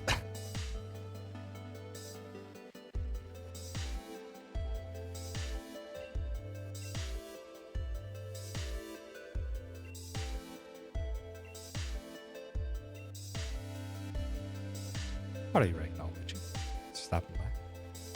Berserk and Utena are both anime manga where they did a lot to influence a genre. Both should be on lists of watch/read to understand the genre, but both come with many asterisks and content. I actually didn't know that about Utena. I've not seen Revolutionary Girl Utena at all. I know very little about it, actually. Other than just from the few old anime nerds that I know. Not old, but ones who've been watching anime since childhood say good things about Utena. Not literal old beacon. I mean, since childhood they've been watching anime, which also includes 90s and potentially 80s anime.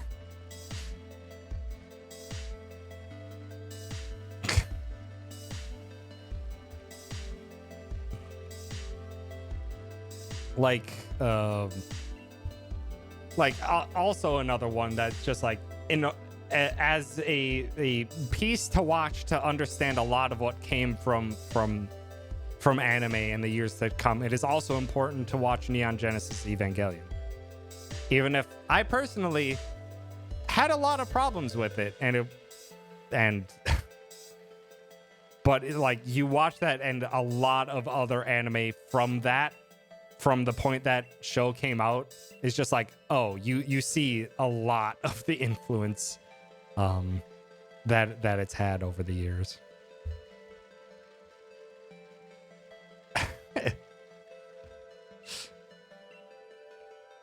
Meekin will argue JoJo should be on this, despite the fact JoJo didn't entirely influence a single genre as much as the entire industry.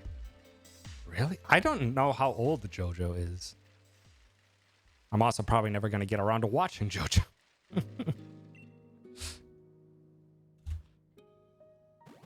I just know that JoJo is still active. Get tea. Get some good tea.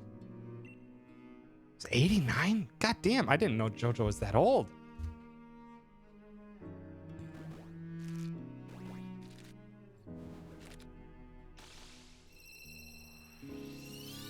And obviously JoJo is split up to multiple different arcs and also multiple different Joes.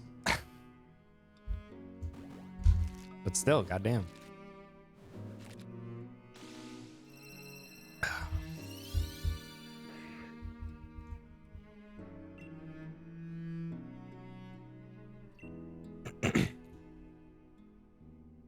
There are at least 2 Joes, as I understand. Ten is good, and you can see its influence in a lot of magical girl shows, but boy, it is not a light watch. How does it compare to Madoka?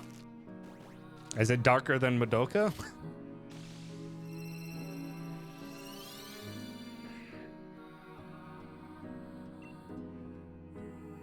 Eh.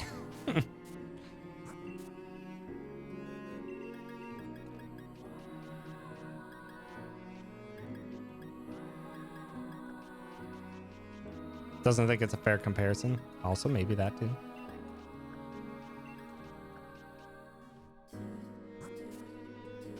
You should watch Madoka. It is a trip, and luckily Madoka is not that long.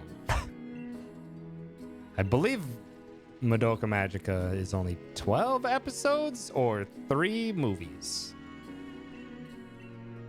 Or 2 movies.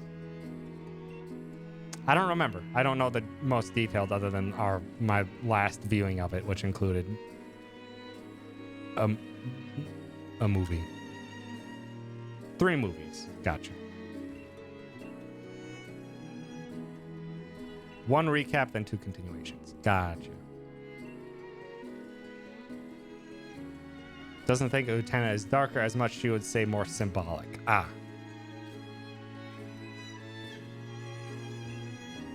Yes. Yes, Meekin, we did. That was with you, me, K-Mac, and Spooky. We watched it all together. That was a great time. We should have another anime night with Spooky.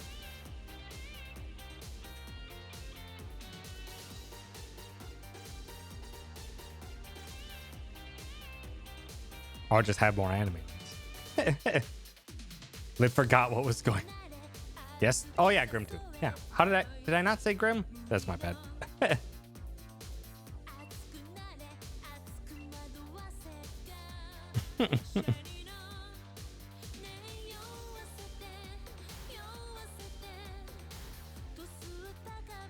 What you want to watch, and we can acquire the watch bill. The main things that I have on my list to watch are just what's on Crunchyroll, or if there's any, I haven't watched Violet Evergarden, but I don't have I haven't gotten a Netflix account. That one's I want to watch. And then I have 2 anime on Blu-ray. Violet's not a good binging show. Also fair.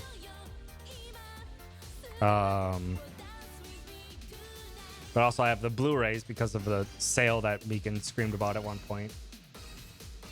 Also because I need to watch it because Spooky won't stop yelling about After the Rain.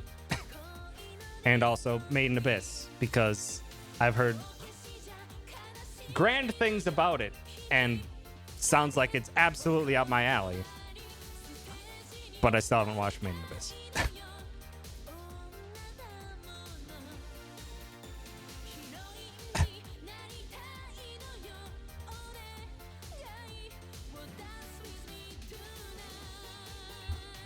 Amazon Prime?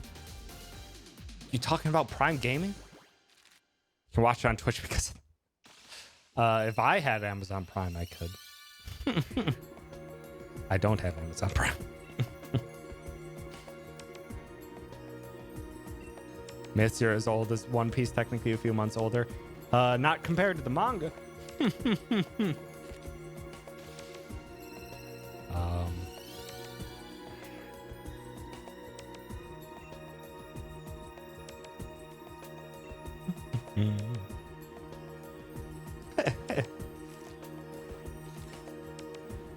Made in Abyss is an anime. I don't even know how to describe it, but it doesn't. Yeah, it has cute aesthetics and gets dark. Not unlike Madoka. It's fine. Although I think the most... I'm trying to think which shows people compared it to that they wanted me to watch it for. Because I was like, in terms of like my absolute favorite anime of all time is like Full Metal Alchemist, Death Note, Code Geass, stuff like that. And like people are just like, yeah, you'll like Made in Abyss.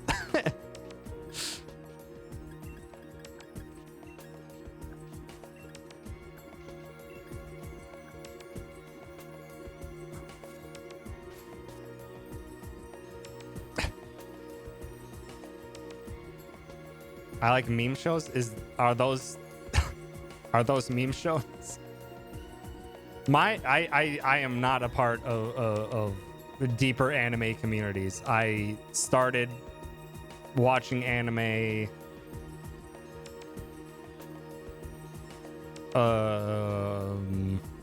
like I'd seen like some DBZ, but I didn't have cable growing up, so I didn't have Cartoon Network to watch some anime through.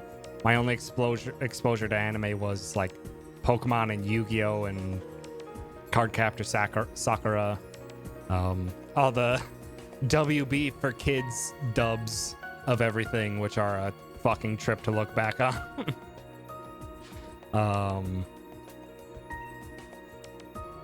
But then seeing little bits of Full Metal Alchemist and Death Note on once I finally got cable and watched some Adult Swim. It's just like, yep. That has been a meme / overhyped show for all of what Mikan has known to be Kogas. It's the meme show of the aughts. Yeah, I wouldn't know that. Just I like them a lot. I have not watched them in a while. Full Metal Alchemist absolutely Full Metal Alchemist stands up. I can say that. There's I still like the original and Brotherhood a lot, each for different reasons. I still love the both of them very, very much. I think, like, I can understand people probably taking the perspective on shows like Death Note and Code Geass and saying that it's up its own ass. But in the times in which I watched it and the person I was at the time, I liked the philosophy, philosophy and the questions it was asking and how it was asking them. I think I still really love them for that point, but I can't really have it from the perspective of other people. But then again, I'm also someone who adores The Witness, which also many people, probably rightfully so, said was very up its own ass when it came to philosophy. Which I can disagree with on The Witness at the very least.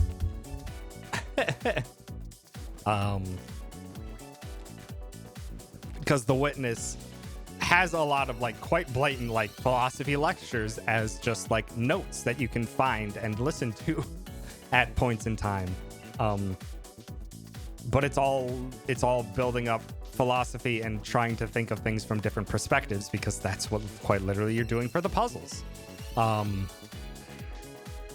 That's what quite literally you're doing for the puzzles in The Witness. And as you listen to more of the notes and stuff like that, many of them contradict each other.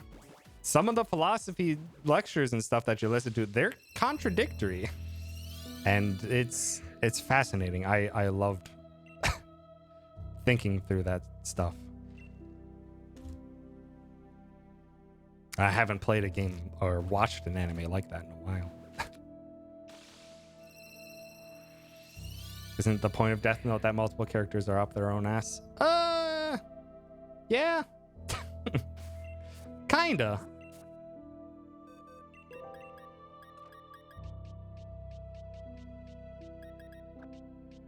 But it is a very heavy philosophical show that is very, probably sometimes blunt with its philosophy. I haven't watched it or thought about it with that context in mind as of yet, but I can understand that perspective.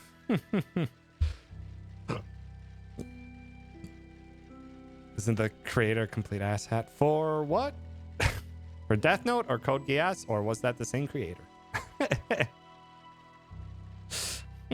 The Witness? Jonathan Blow's an interesting guy.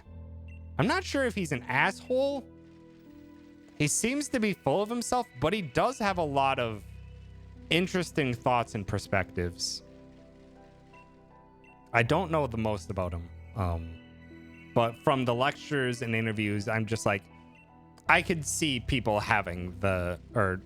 viewing Jonathan Blow like that. And I think it's an understandable one. I don't entirely disagree, but I also don't entirely agree. Like, I've seen some of his lectures, and I'm like, no, he thinks pretty deeply about a lot of these things.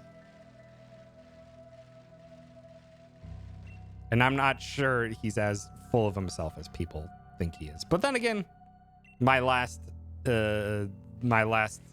browsing of things regarding him was around the time The Witness released.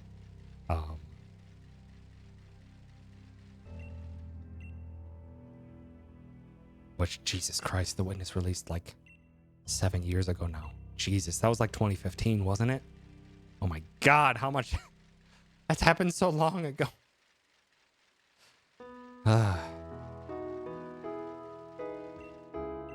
2016. Still 6 hours, goddamn. Or 6 years. Ay. God, I still love the Witness to death, though.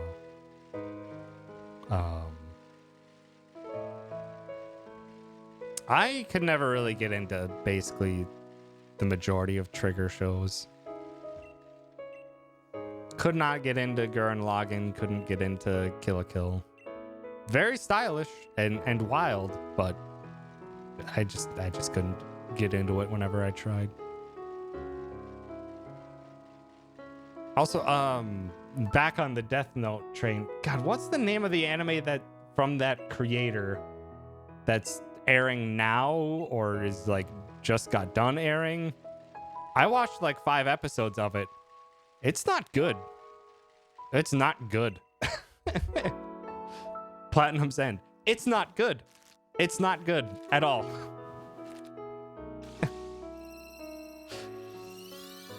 Like it's flat out just like, these are horrible takes on these things. I don't know why this is the perspective that you're taking on this.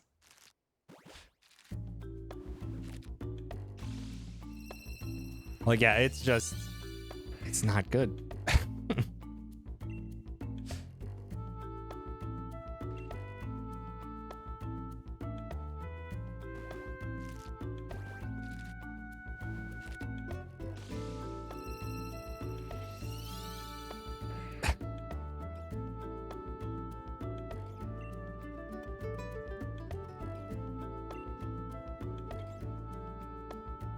Hate the characters, I hate the movie, and I really hate the story they want to tell. So ass. Indeed.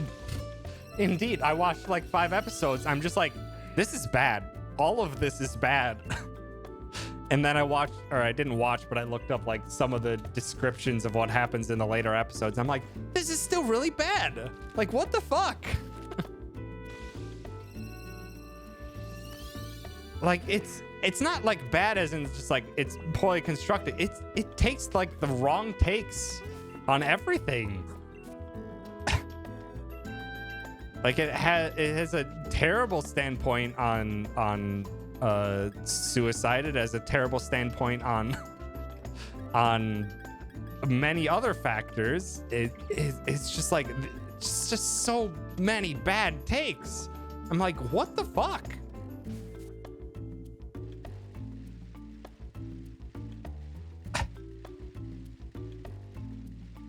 Also with code masks, don't worry, it's a man-made virus, etc. I didn't know any of that.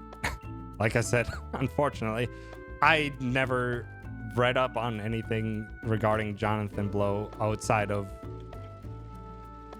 video game or design or philosophy. Not philosophy, but other type of design related things. I have not looked up anything, and I've been out of the sphere, but that sucks though.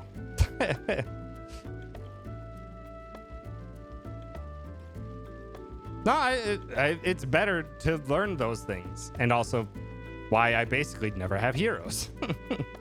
Because in general, you just need to understand that all of them, no matter how you regard them, are just people, and sometimes people have shitty beliefs.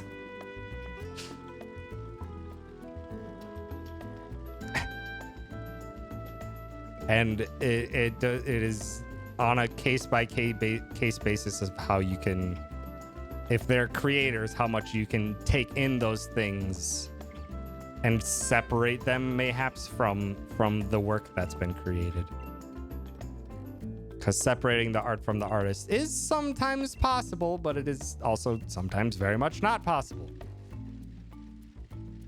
depending on multiple circumstances. One such case where it's not possible is with J.K. Rowling. Because that transphobe needs to stop. And also because she actively works to set forth harmful rhetoric.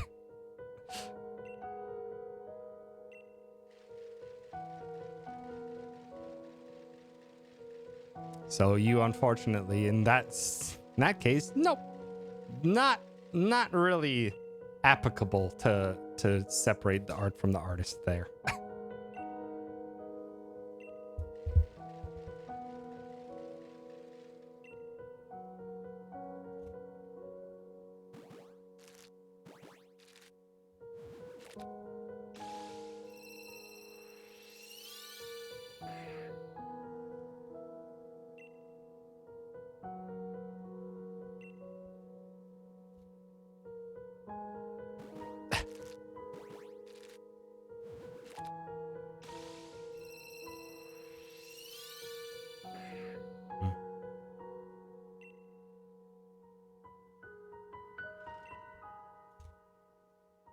Yeah.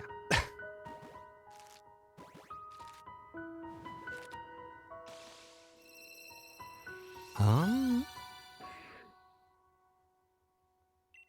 forget who.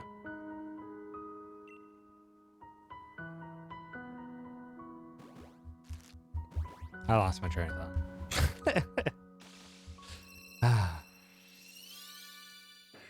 But losing my train of thought does tend to happen when Finding Paradise OST comes on.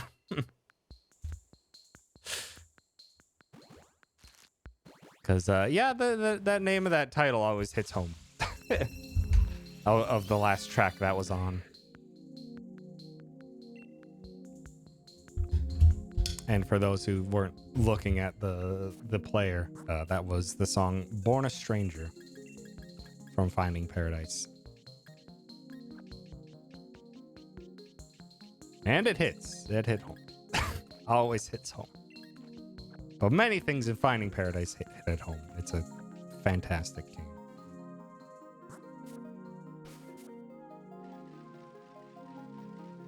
To the Moon. Yeah, sorry. To the Moon, not Finding Paradise. Same developer. Their first game. not the second one in their second main one in that series. I've never played. I would extremely recommend To the Moon and Finding Paradise. To the Moon first. It is made in RPG Maker. It is mostly story. But it's a very good story. Also be prepared for sad times.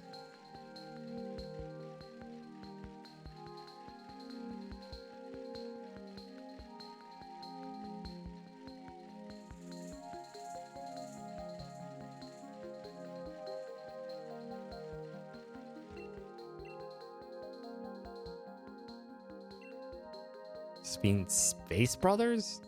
Never even heard of it. I was gonna say in regards to from what like in separating art from the artist, she's like, yeah, but as Epcarnist has now brought to attention, it's like, yeah, Jonathan Blow has some shit beliefs. Absolutely, and he's absolutely incorrect in them. Do I think The Witness contains anything in regards to that, to those ends that would lead someone to those thoughts? I would say no. Absolutely not. But then again, I have not listened to every single one of the tapes. And because the entire point of the tapes that you find in The Witness is that some of them are contradictory, that it's all about perspective. It's all about viewing things from different angles to come up with different solutions or to be exposed to new things. And I don't think anything in The Witness would lead to those type of shit opinions that Jonathan Blow has, i.e. shit opinions about women and about about COVID.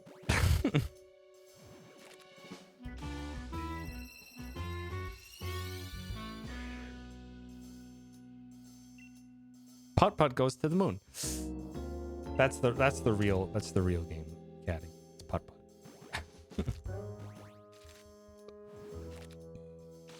Brothers of Space is older people anime, like in their late 20s and 30s, of a guy who decides to change up his career and follows his childhood dream of going to space because his golden child little brother was selected for the next space mission. Sounds like a neat time.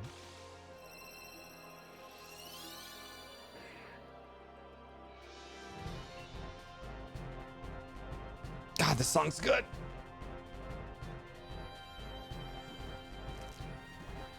Bum bum bum bum. Ah. I love Kingdom Hearts 1 through 2 Shimomura. God damn it.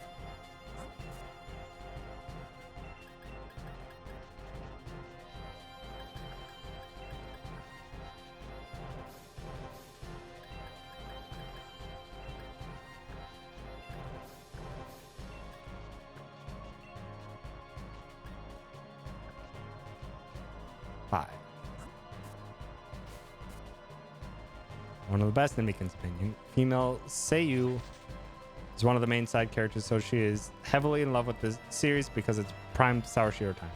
I don't understand half of what you just said, Mikan.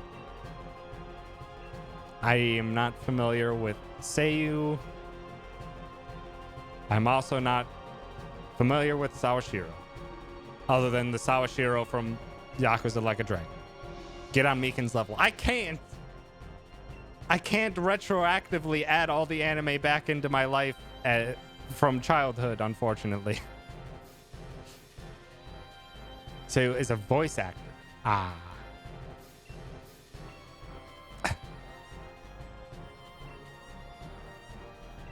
Seiyu is just voice actor. It is not an individual. It is literally just a voice actor. Noted. Sawashiro Miyuki is the Seiyu Mikan was talking about. Gotcha. Thank you for clarifying.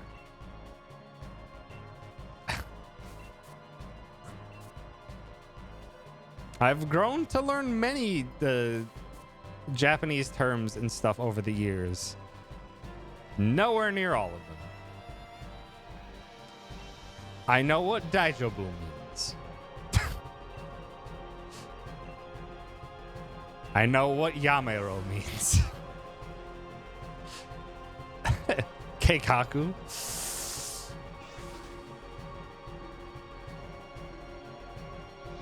I was trying to come up with a joke. Something about plans, but... The Yakuza news that you probably have already... I don't know the much about Yakuza myths, to be honest. I know a lot about LAD in terms of gameplay and speedrunning. In terms of voice actors and a bunch of other things, I am mostly oblivious. David Hayter is the VA for the main bartender in Yakuza. Main bartender? There's a lot of various Yakuza or bartenders throughout the Yakuza games. Omae wa mo shinderu. Yabai? Yatta! Nani? In Like a Dragon. Okay, gotcha. Which, as I found out well after playing LAD, and I was just like, this is a badass bartender with a scar across his face. Like, goddamn, this guy's seen some shit. He's in other Yakuza games. And I had no idea.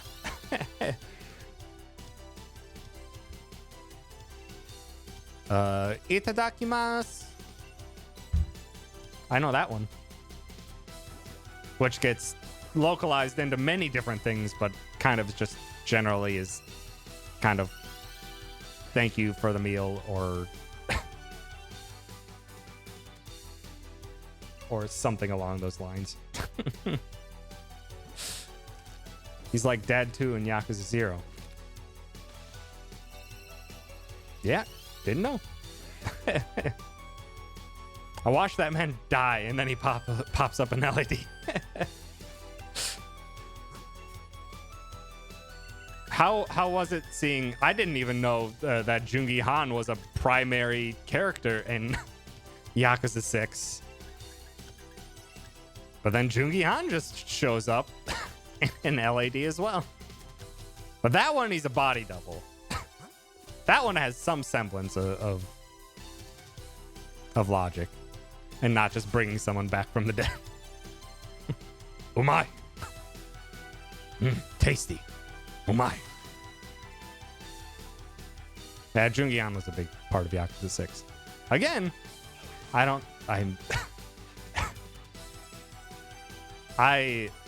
adore the Yakuza franchise. I know very little about it. All this Yakuza fact I know is that there was an English dub of one of the games and Mark Hamill was the voice of Majima. Mark has no memory of this. Yeah, I believe the original Yakuza game, Mark Hamill voiced Majima for the English release. Or for the English dub.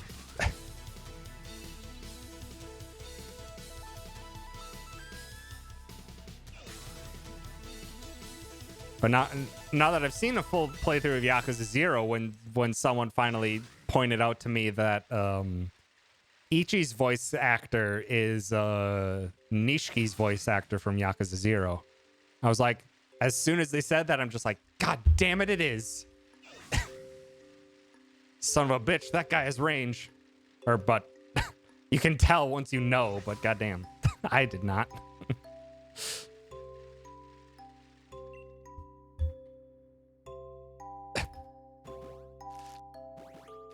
Subarashi.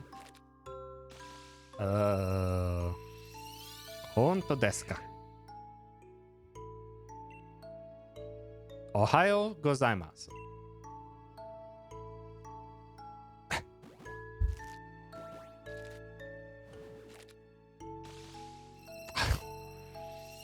God, I didn't realize how like on the cusp of being brought into deep weeb territory I was growing up. My first like longer term relationship in high school, in senior year of high school, she was absolutely a weeb. Absolutely a weeb. Loved Inuyasha. When we started texting, she would occasionally text or say Ohio. And I'm just like, Ohio? What? Like, it's... Although she didn't, like, know it that deeply at the time. But she spelt it out like the state Ohio instead of Ohaio, like the romanization is. So it made me even more confused. But yeah, she showed me a lot of anime and stuff. And started me a little bit on my journey into loving more anime stuff. She was going good places. I'm still good friends with her. Almost every time I go back to Wisconsin, we usually grab breakfast and catch up on things. She doesn't watch too much in the way of anime nowadays, just because she's busy as hell, but still a very good friend. But yeah, I need to rewatch some of the stuff I did watch with her. Like, I watched some Inuyasha, which I'm not going to go back and watch because I tried in college and not my kind of thing. But we did watch Howl's Moving Castle. And that I do want to rewatch because I don't remember squat from it. And I need to watch more Ghibli movies in general.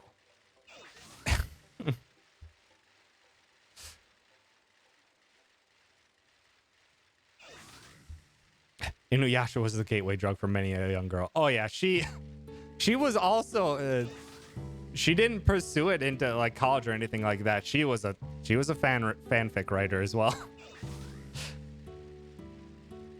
She let me read some of her fanfics. I'm just like, yep, these are sure some self-insert Inuyasha fanfics.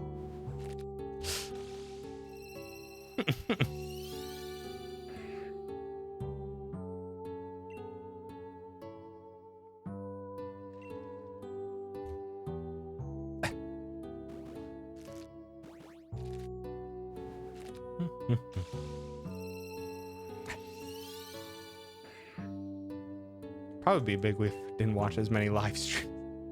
That means watch streams all day to always have some kind of active background noise. I know that feeling too, though, Zach. I know that feeling too, though, Zach.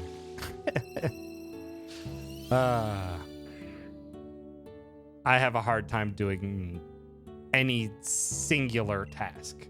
It always feels like I have to have multiple things, and still a struggle, always a struggle to try and get things down to just one and just do a singular thing at a time. Even if it is basically almost guaranteed going to be the more memorable experience to just do a single thing. But I still like doing multiple things because unfortunately time is limited.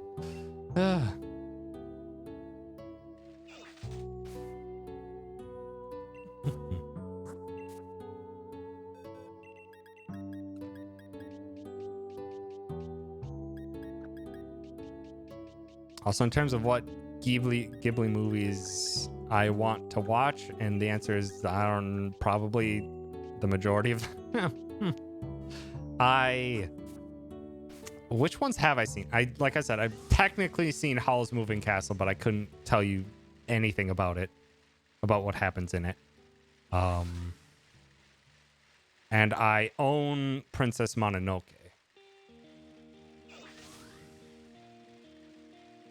And that's a great one. I don't think I've seen any other Ghibli movies. Pretty sure I haven't seen any other Ghibli movies.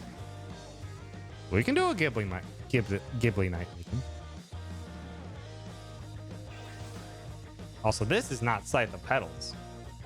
You are not updating iTunes.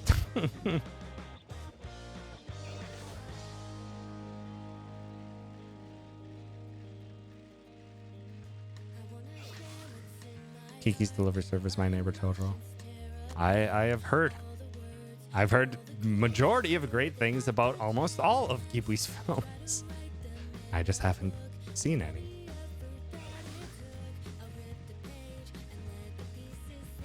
Then again, I need to watch more just anime movies in general. Like, I've heard nothing but great things about Your Name. And it sounds like it would absolutely be up my alley. But because, unfortunately, the only streaming service that I have for the majority of anime is just Crunchyroll, and Crunchyroll does not have the majority of just standalone movies, I've never seen them.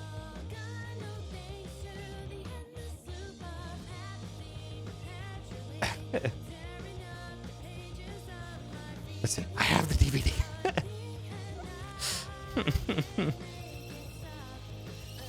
Host it from my PS4.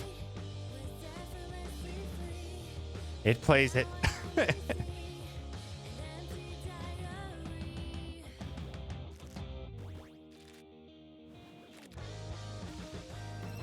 I can also do that with the anime that I have, with After the Rain and Made in Abyss. Because HDMI splitters that remove HDCP. I won't stream it to Twitch, obviously, but in a private Discord call, we can enjoy it together.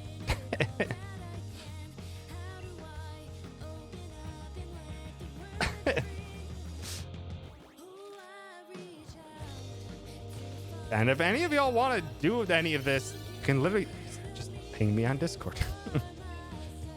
Shoot me a DM. I know you nerds.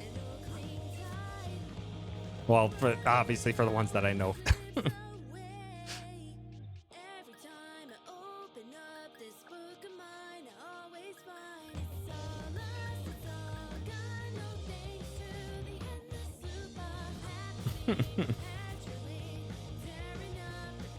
If you guys have an Alamo Draft House in your area, they're doing a bunch of Ghibli movies at the end of this month as Kiki's Delivery Service. I might have to look into that. Because one, I have never been to an Alamo Draft House, and from what I've heard of moviegoers in general, it's just like, yeah, they don't really want to watch movies in theaters other than Alamo Draft Houses. I'm not sure if there is any where I'm at. There was one close to where I was when I was living in Minnesota, but I'm not there anymore. So I'd have to look it up again.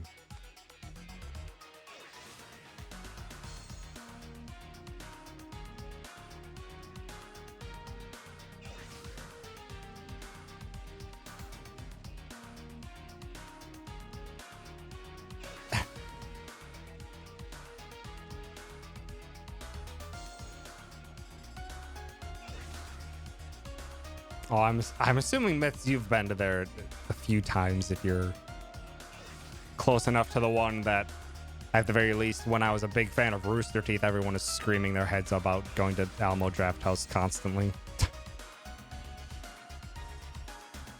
Which was the only one at the time. Best thing about Alamo is the fact you can order freshly baked cookies a la mode. The cookies are fucking banging. Noted.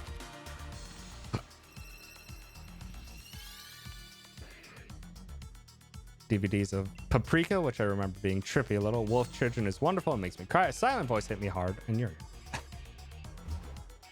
They all sound fantastic. Watch Ruby Outtakes with friends in big chairs with a fresh pizza. Nice.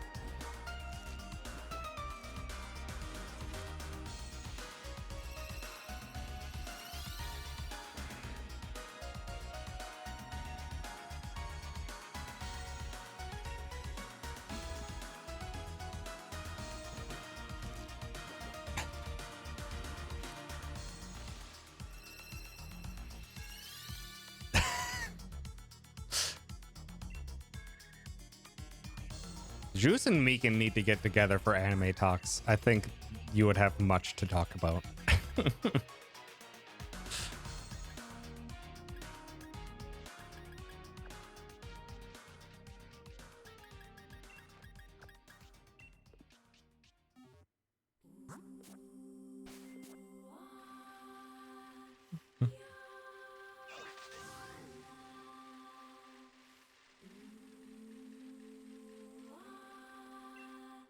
So there's been a lot of Nier.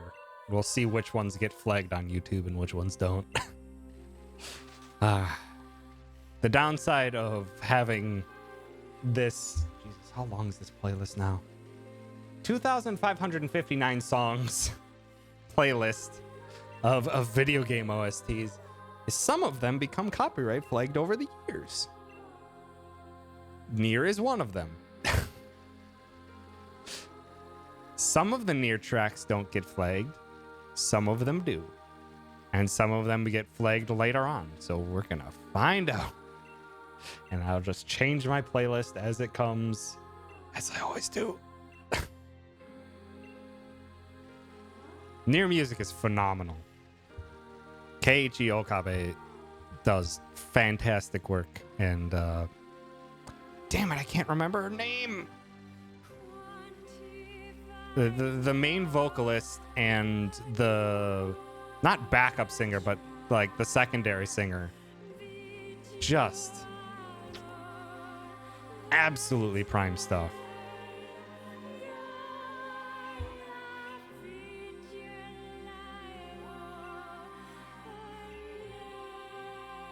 Caddy.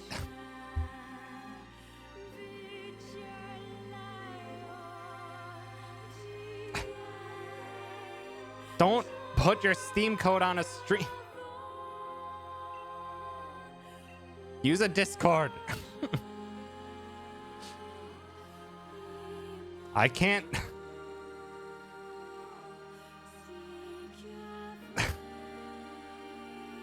I can't blame you if there you might receive some random friend requests. You can always decline them. Always gotta remember what you share.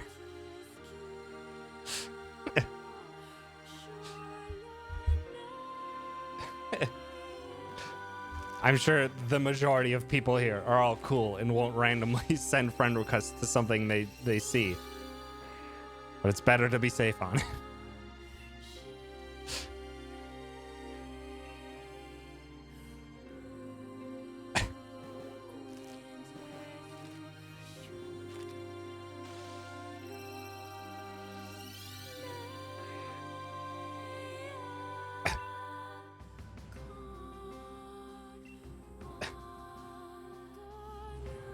Carrie's very trusting, which I'm glad that this community has built up a reputation that we can be trusted, but also in general on streams, it's just nah.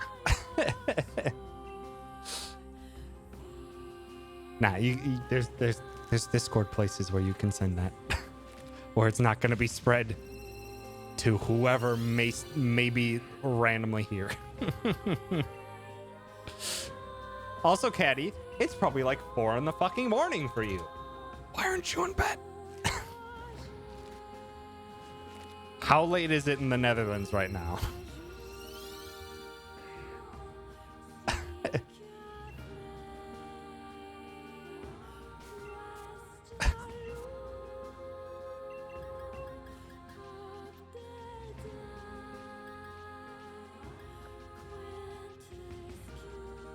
Caddy free spirit. Caddy may have things that they need to be doing, and I don't know. But also, fair, everyone needs to keep their own schedule as they see fit.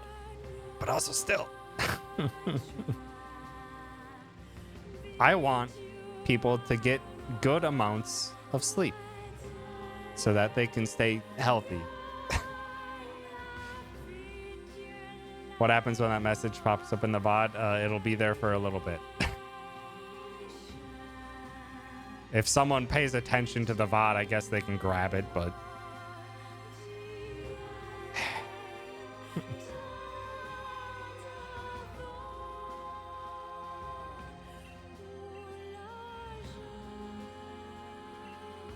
But also, my VOD channel is not exactly the most bumping place around the YouTube space.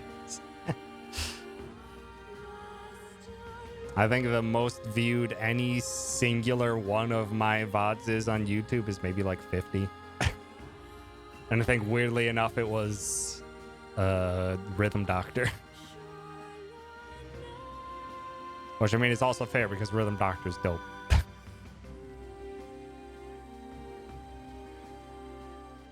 As well as maybe some people watching some very specific playthroughs. Like I think the Amori playthrough has been watched by a few people. Other than that, yeah, the majority of my VOD channel is zero views.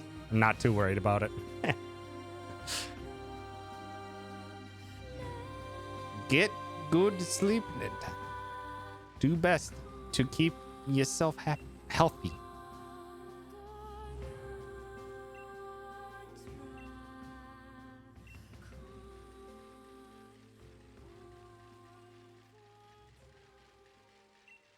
Yeah, I just keep the VOD channel mostly for posterity.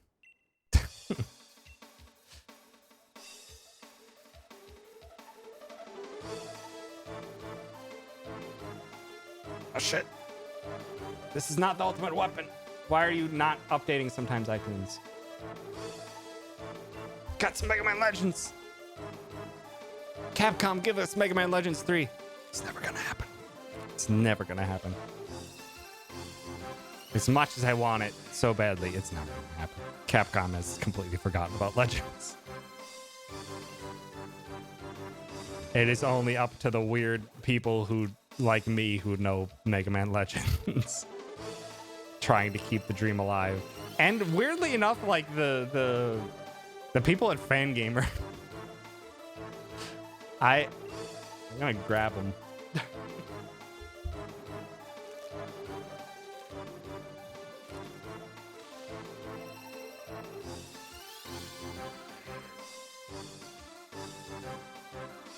People at Fangamer know what's up, at least. Got the boy, the Servbot boy, and he even has the curry rice from Misadventures of Tronbon. I love the boy. Stop dropping your curry rice. Damn it, Servbots! Why are you always so incompetent? It's very good.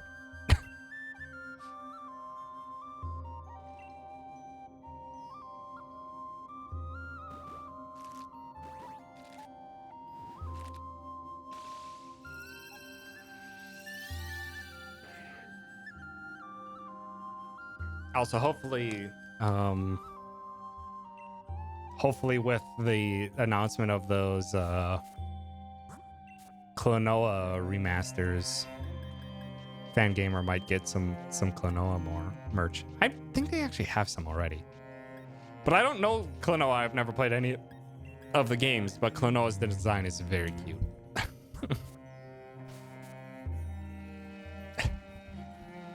Howdy, Indiro.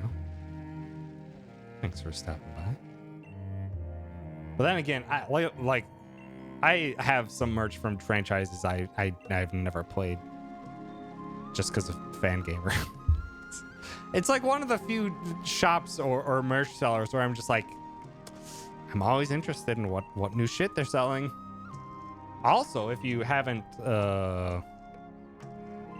seen, Fangamer is now selling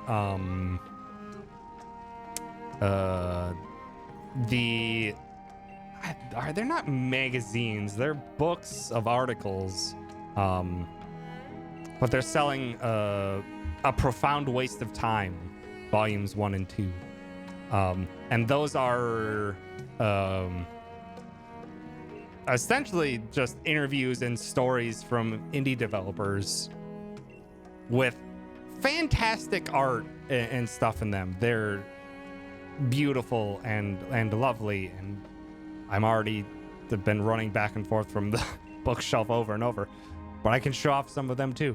I absolutely recommend getting A Profound Waste of Time 1 and 2.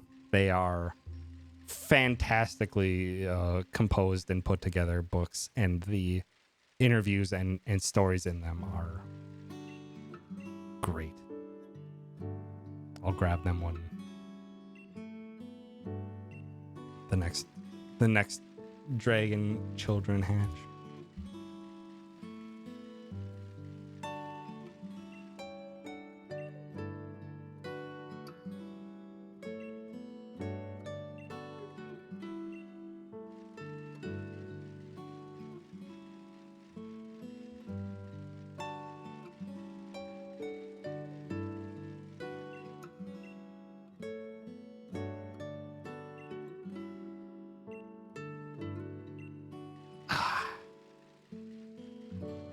Love some tasteful guitar.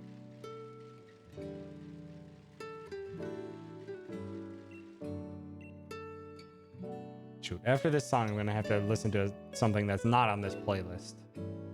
Because I haven't gone through and rated it yet. But I really want to hear it again.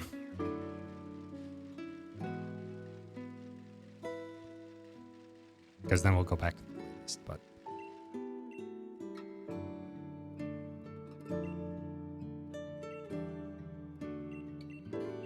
Oh, don't take the Pokemans out.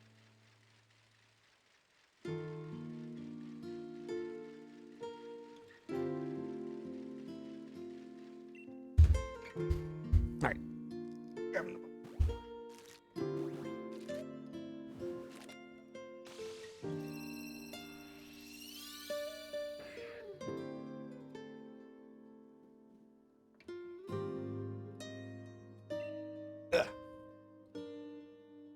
I'm having a good time, and I hope you're having as well. But yeah, the magazines and stuff I was talking about, a profound waste of time, and they're very, very good, exceptionally built, like graphics. Like this is the Deep Well cover that goes deep, literally, or the Deep Well article, or Downwell. Sorry, not Deep Well.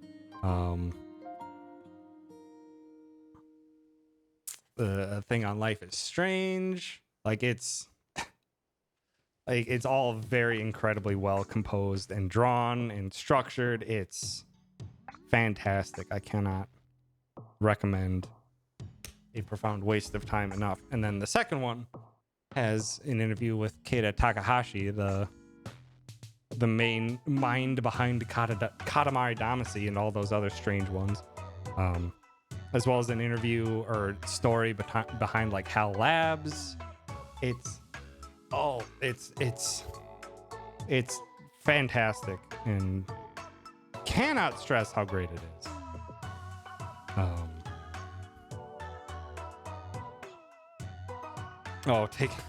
Speaking of Yakuza,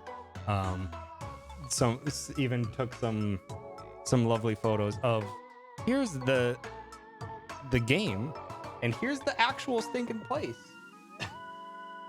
in reality that it's based off of. It's absolutely fantastic.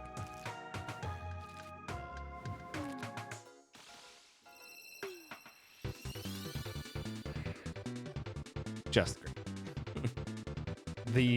The books are called A Profound Waste of Time, and they're now sold on Fangamer. And I wish Fangamer would sponsor me one day, because I buy so much shit off of them.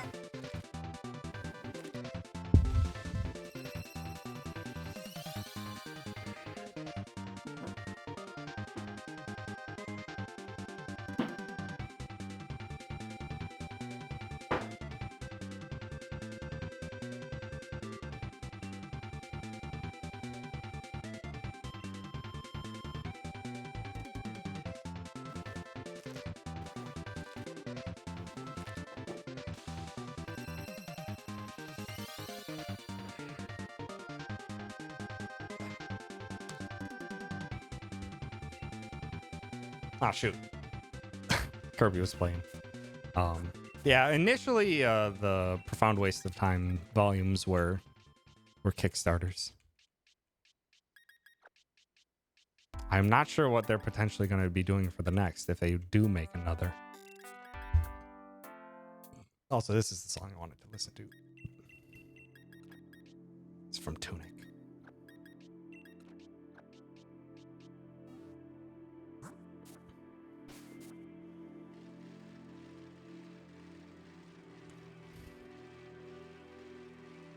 Yeah, it's very neat to see basically this limited print book that was made and kickstarted now seemingly having a steady location that it can be. They already have 2 issues. I showed both of them, Kelvin.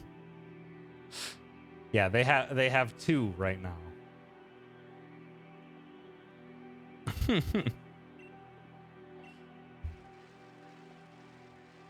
And I'm not sure if a 3rd one is in development, but yeah, they had their Kickstarters. They each had their own separate Kickstarter. Then I think they had another. I'm not sure if it was Kickstarter, but something for a reprint of it. And that got a large tracking as well. And now obviously has a deal with Fangamer, so it's now even more readily available. It's all good, Calvi. I forgot that they were called issues and not volumes. So my terminology was also off. But yeah, I hope they make more, because goddamn. Also, I think, although the interviews and stuff are from all sorts of industry vets and indie developers and stuff like that,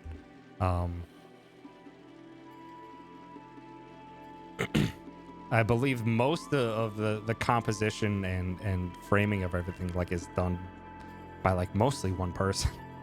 It's insane and understandable that these take a long time to make.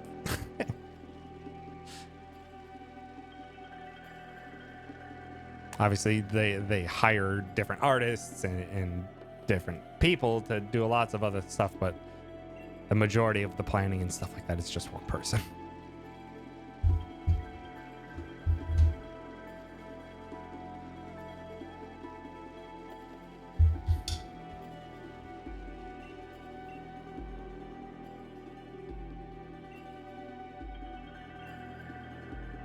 God, this song's good. This song is fantastic.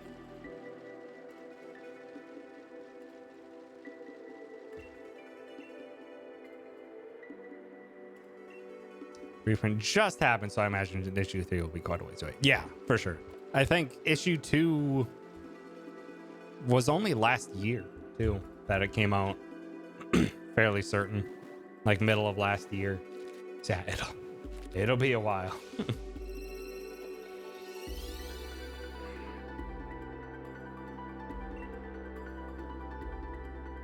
Also, if you can't tell it with a lot of the music that I that I listen to, I'm also a sucker for piano.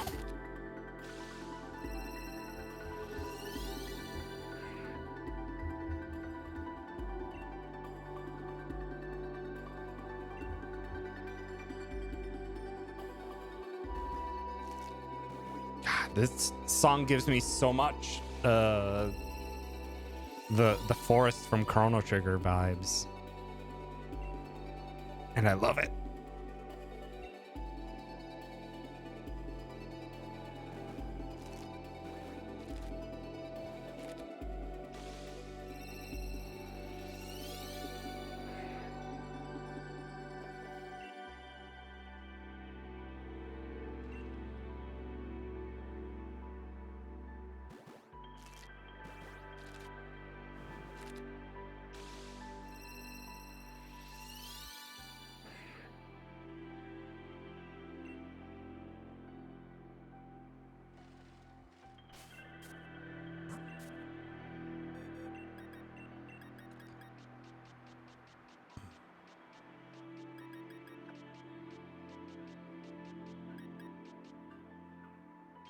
Phone?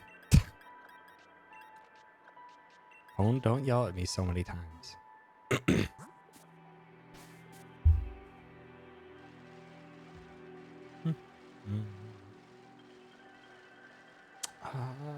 Is it this one? I think it's this one. Yeah, it's this one.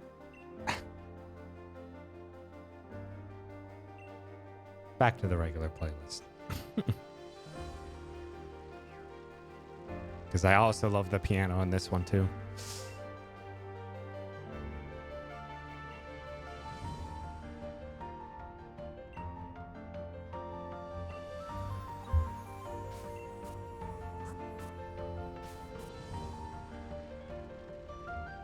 Ah, it's so good.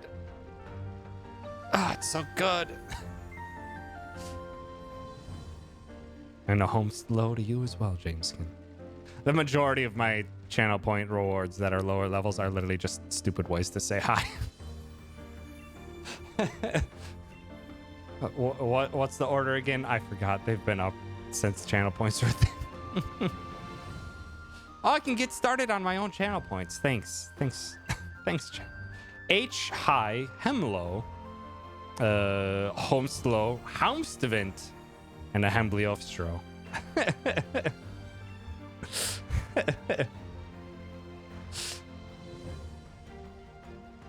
H high Hemlo. Indeed, Calvi. Usually gamble them away. That is fair. I don't think I've ever even. Yeah. It's understandable. Because there's no description on them either.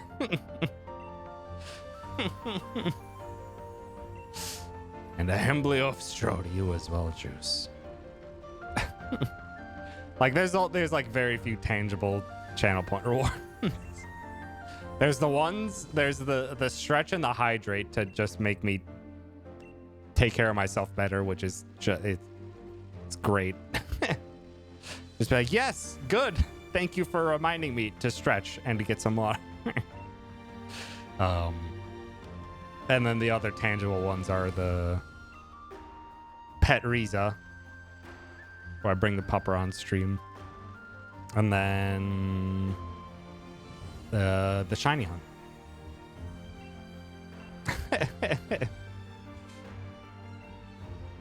Dumb one of 1 million points and I'll gift you a month sub. Damn. That is impressive that you've gotten 1 million points in a single channel. I'm trying to think what my max channel points would be for my most watch. Like Barry's chat, I would probably have. How many would I have in Barry's chat? I think I have like nearly 300,000 in Barry's chat at this point, but I've also done a lot of the higher tier stuff that Barry's done too. Oh, it's for your channel.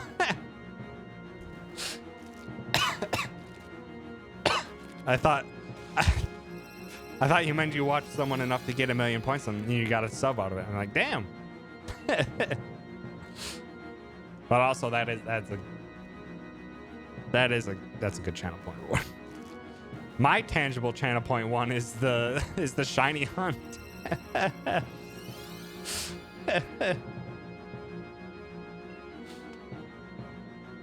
Which that Shiny Hunt price has changed vastly over the years, depending on how I'm feeling and how often I want to have Shiny Hunts and how often I'm streaming for people to even be able to build up channel points. What the? You have more than 250,000 points here, Zach? What the hell? Also, that's 2.5 Shiny Hunts. God damn.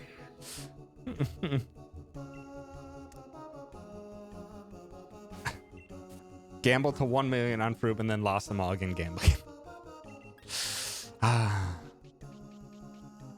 The channel points come and they go.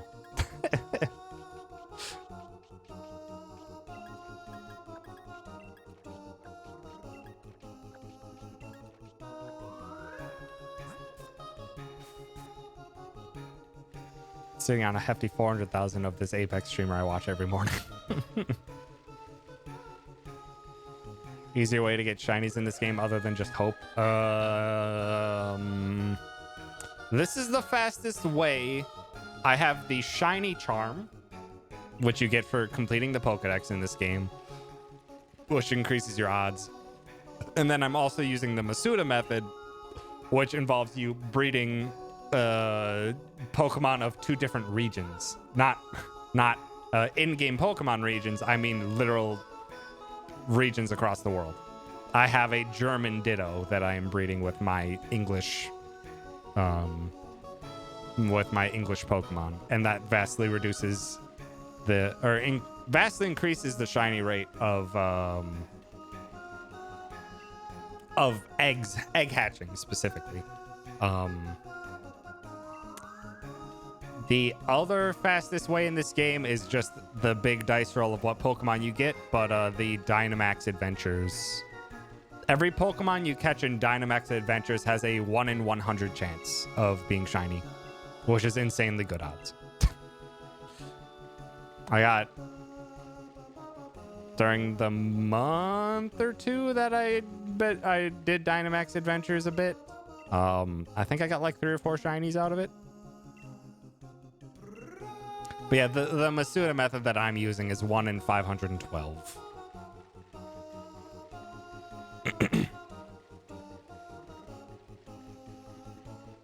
Still takes thousands of eggs often, but sometimes it takes 4 eggs. I keep track of how many eggs it's taken me for all of these.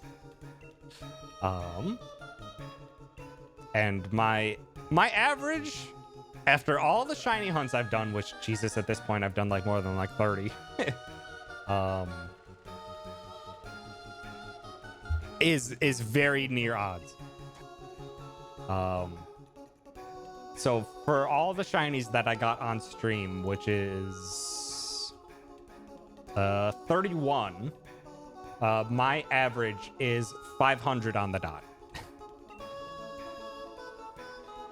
Like it is surprisingly stayed very close to odds.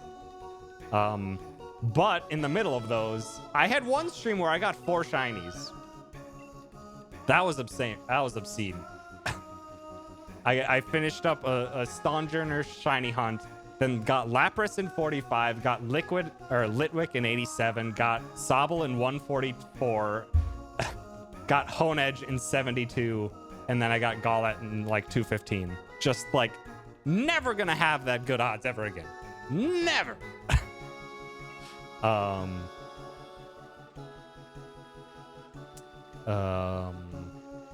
But then I also had Pokemon like back to back. I had Dreepy at 890, Litten at 1156, and Phalanx at 1146. Just the worst. And then Routes was even higher at 1276 later on.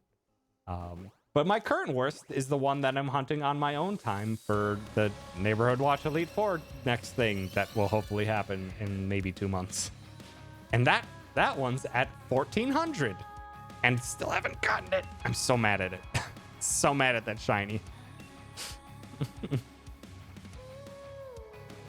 So someone go do a shiny hunting stream and got it on egg 6, so they went for none. God damn. I think it was Tria, another member of our Twitch team, was shiny hunting Eevees, and they got 2 shiny Eevees from the same batch, and I was like, God damn. Also, shoot, I'm at like 305. I need to recount these. I started at 100.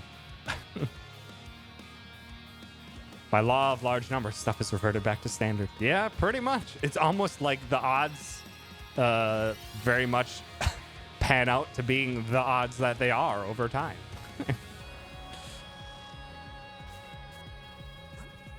Almost. Howdy, Paladin. Thanks for stopping by. There were indeed many phalanxes. Took me a long time to get those phalanxes too. But luckily, I'm not much of a shiny hunter in my own time, and I only shiny hunt for stream, and I shiny hunt for stream because, well, they're fun Let's Chatting streams. We all just kind of hang out and just talk. It's an excuse to have Let's Chatting streams, basically. Shinies in Pokemon Go have made you care a whole lot less about getting them in the main games. I have no idea how rare they are in Pokemon Go. I played Pokemon Go for all of 1 month when it initially released, and now I haven't touched it since.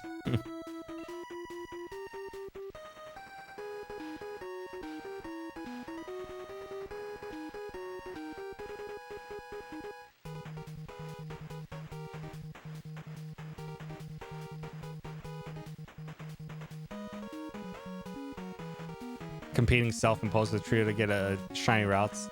Got a male shiny, which I made Gallade. And I was fishing that out. I got a shiny female routes, which I made Godpark. Damn. Nice. It's a really good step counter for walks and runs. Fair enough. So initially what I used it for when it first came out. Just took a walk to a park. But at the time when it came out, I was living in a small town in southern Minnesota. Like, the amount of stops that you could go to for Pokeballs and stuff like that was like 2 or 3 in the entire town. Like, it... Not much you could really get.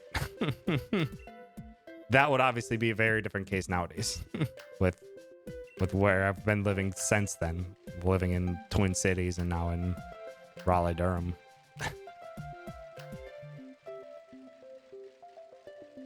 Get to hatch an egg every run, so it feels like a mini reward for being exhausted. Nice. That is a very good way to use it.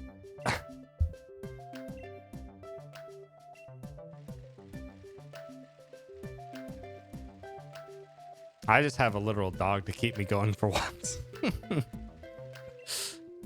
I just have a pupper that I take on 2-ish to 3-ish mile walks every day. Pup does a good job at making me see sun.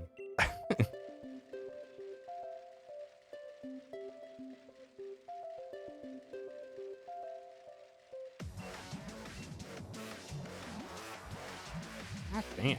Ugh. Cat doesn't like walks. I've seen some cats be pretty cooperative with walks. Not many, but some.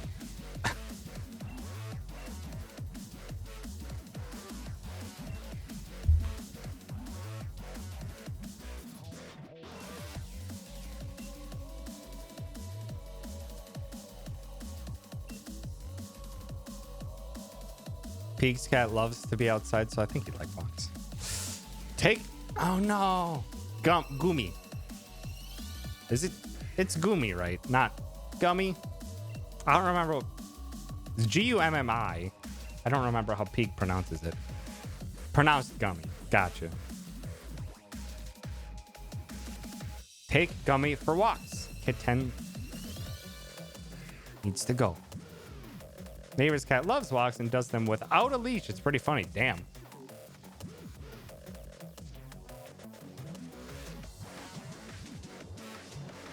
That's impressive, honestly.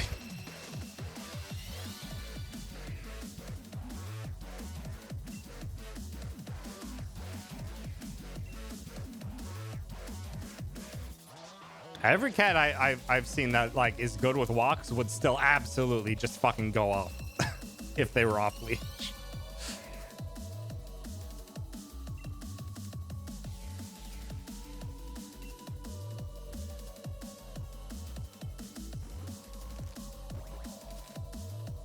Gosh dang it. Ugh.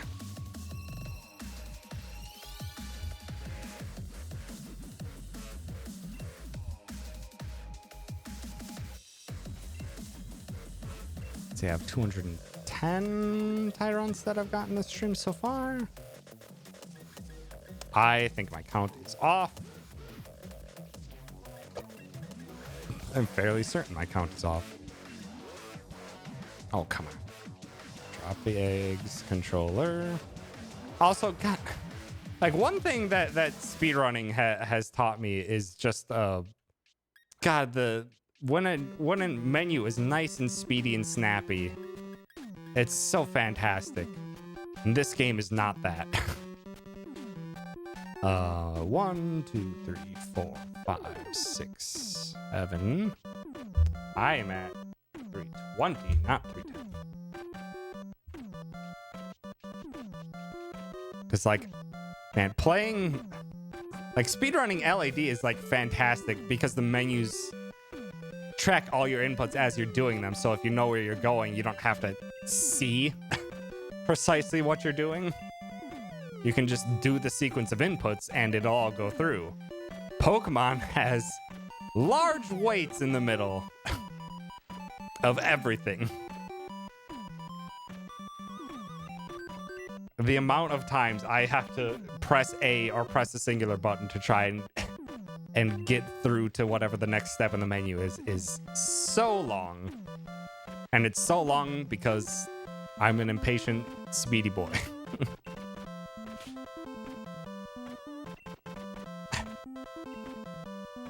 Siri just turned on randomly and watched. Said, I told it, fuck off, Siri, and went, I won't respond to that. I mean, I feel like that's probably the intended programmed response for Siri to say that.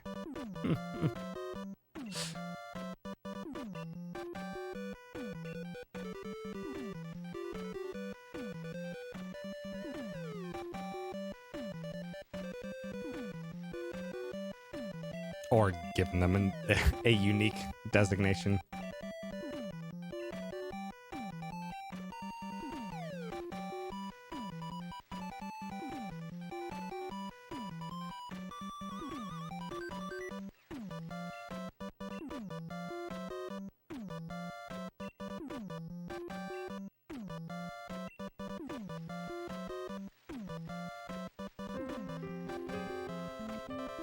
Heck. Carnist, thank you for the sub. I appreciate it. That just go off. Just at this very moment, it's like, oh yeah, your sub's up. Remember 2 years ago? Nope. Jesus, April of 2020? Fuck. It's a long ass time ago.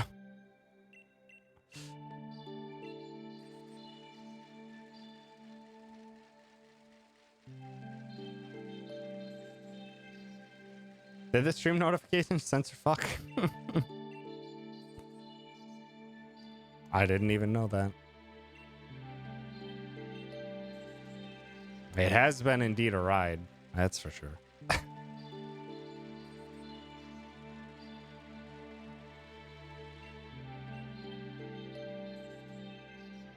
I need to change my alerts at some point anyway.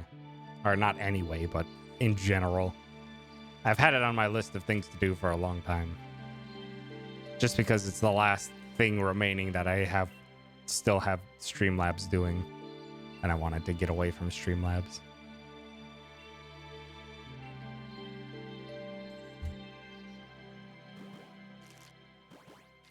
But that would take time. And I have not had the motivation with what little time I've had.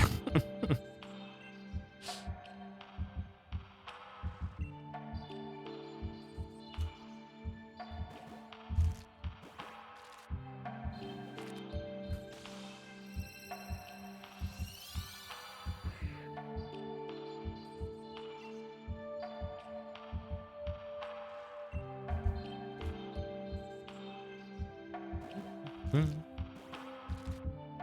think we'll probably go until we hit 400 eggs. Then we'll probably call it quits for the night. So we still have like a good hour or so.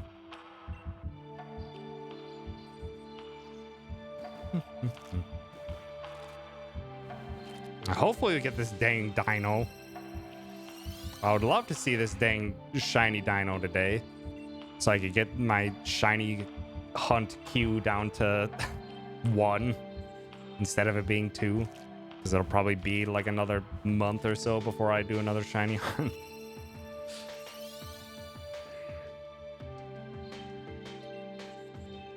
Because I only really have weekend time for streams still. That likely will remain the case for a long time. Ah! Where did all those eggs come from? Who told me to keep getting eggs? No.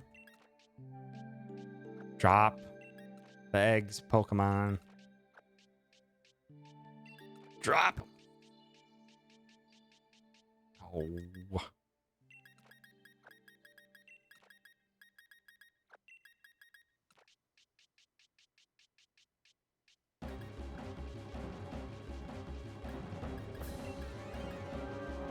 God, just drop them. 3 eggs and then bridge runs.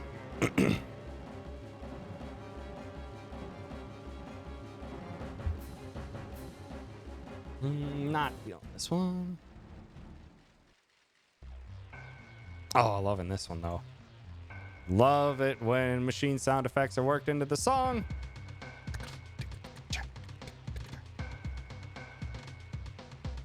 I also love weird time signatures.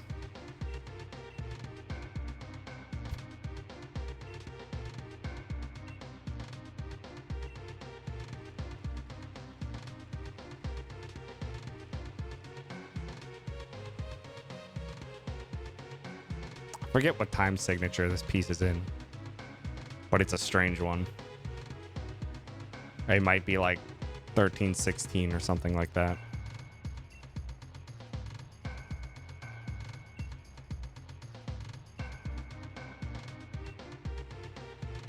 Egg? Hi, Greg. Thanks for stopping by. Oh, yeah. You should watch 8-Bit Music Theory did a video a couple years back going through some songs that have weird time signatures, and it's great. Like 5/4 is a common one. 5/4 clave is a very common one, and claves are fantastic. But then you get a lot. There's a very, very strange one. It's 13/8. I got the 13 right somehow. Yeah, I think, what was the main one with the weird time signature in that video? I think Ganon's fight in Ocarina of Time is like 2316 or something like that. Like it is a time signature that doesn't let you get a foothold, which is a great time signature for a frantic boss fight where he's just like, nope, you're never supposed to have a stable footing. Time signatures are, in terms of, they're relatively, in concept, they're easy to understand. So 4/4 is the most standard time signature, which means the top 4 is how many beats in a bar. So 4 beats in a bar. So 1, 2, 3, 4. 1, 2, 3, 4. And it'll follow that pattern. The bottom one is what note defines a beat. So in the case of 4/4, it is a quarter note, 1/4. In the case of like that song we were just listening to, that is 13/8.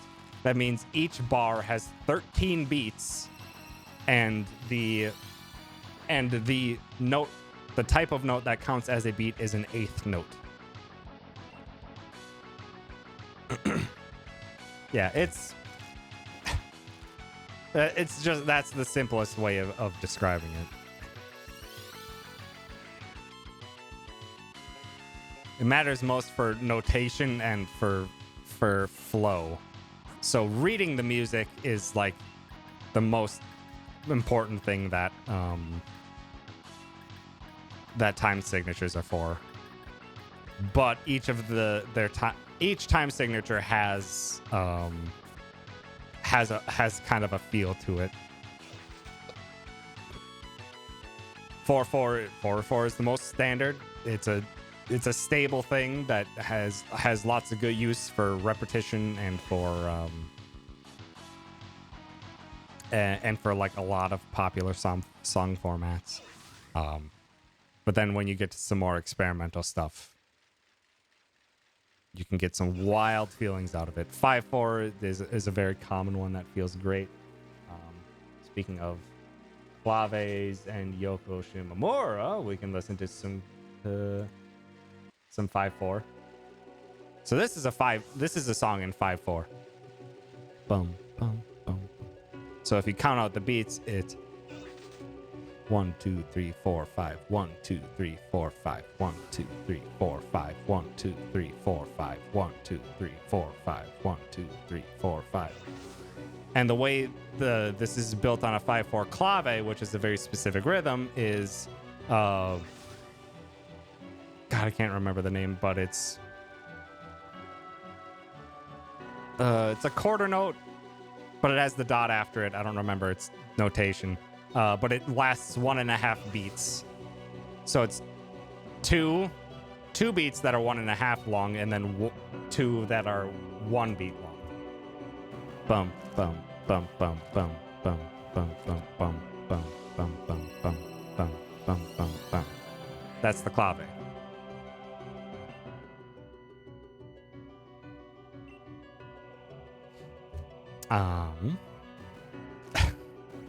And then you can, if you really want to get weird with time signatures, if you want to get weird with time signatures, you can listen to some progressive bands.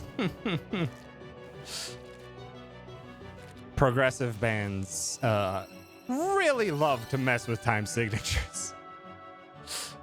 Gosh.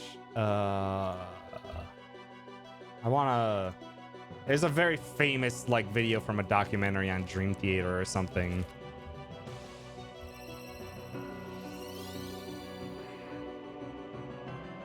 There it is. So I can't play this on stream because it's very copyrighted. But this is the drummer for Dream Theater going through the song Dance of Eternity from Metropolis Metropolis Part 2. It's on that album. And he's counting out the beats and the time signature. And it is fucking wild. Like, how do you remember this to play it? Also, shit. They're fighting the gym leader.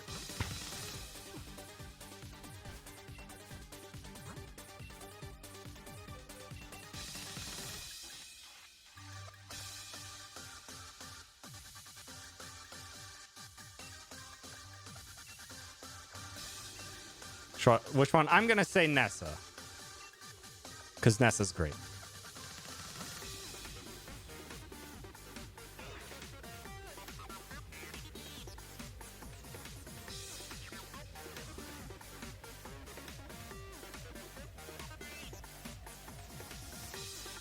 Three, 4.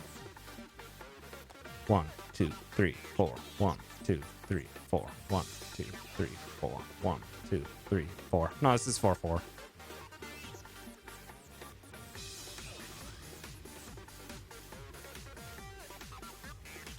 You're trying to. It's difficult to tell. Like, you really have to pay attention to the time signature to start trying to recognize it or call it out. But yeah, I'm not the greatest at music theory either. I was in band in high school for 6th grade through senior year and picked up on stuff through there, and then whatever else has been obtained in passing through stuff like 8-bit music theory. To which I love watching 8-bit music theory videos. I don't understand half of what he's saying. Anything with theory behind like chords and what keys are being played at any given time, I have no fucking clue what he's talking about, but I still love watching the videos.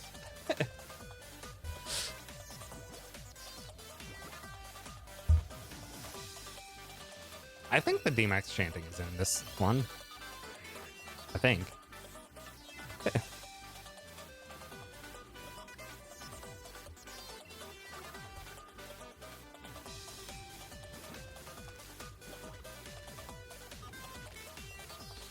Pokemon Battle Royale in lieu of Elite Four and realized how much of a nightmare that would be to program. For sure.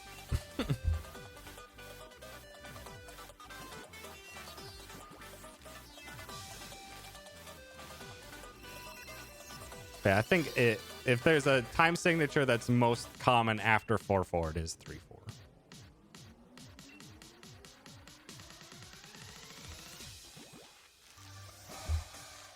There it is.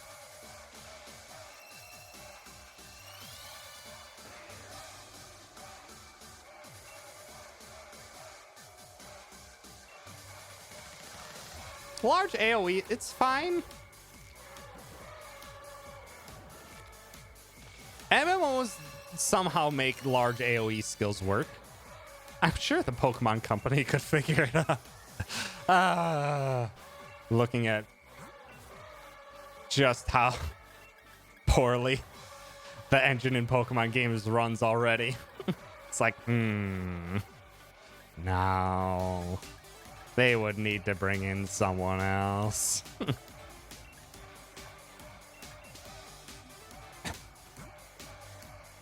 No, you can't get that statement through with a straight face.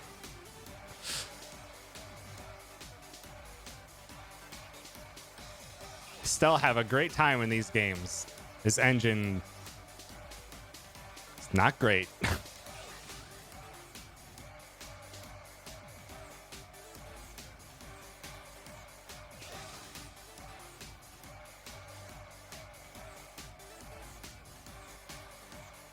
It works, kinda, sometimes. It works great in this section of the game, where you're running on a very specified route. It does not in the wild areas. It can struggle.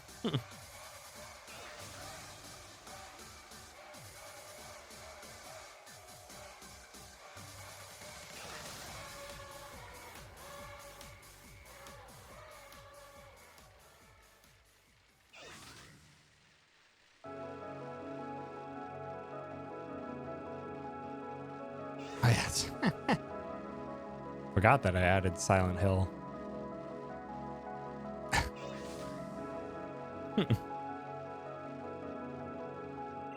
All the 4 frames you get in the wild area with all the other trainer ghosts around. Yep. Very, very rough implementation of multiplayer, or even just the implied existence of other players in the wild area, and the game struggles with it.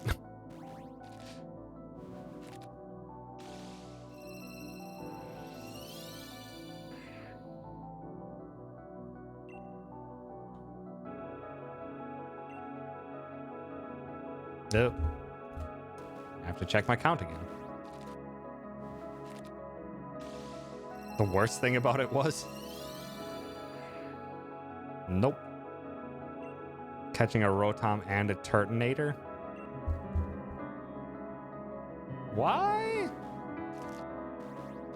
I don't remember. Also, howdy game. Thanks for stopping. Rare spawns that only appear in specific weather. Ah, that I cheated.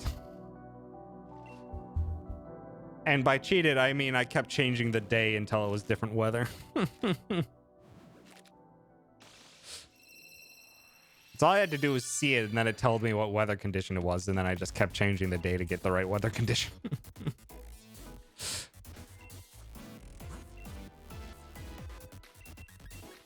It has been a long time since I completed this dex.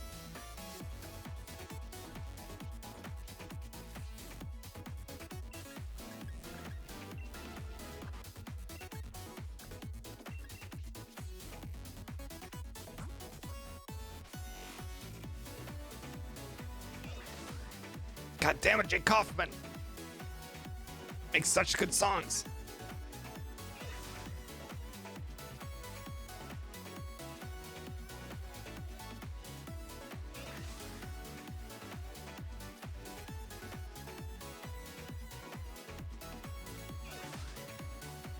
I mean, whichever ones were exclusive to Shield, I obviously had to trade for, but if I could get them in Sword, I'm pretty sure I got them in Sword.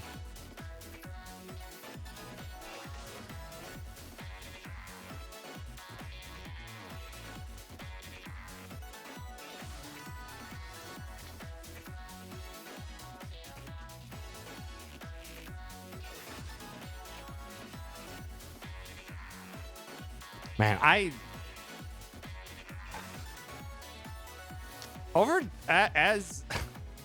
as I was working my way through Arceus and after I did finish like my first bouts of exploration in each area, I just really lost all my drive to go back and try to do more.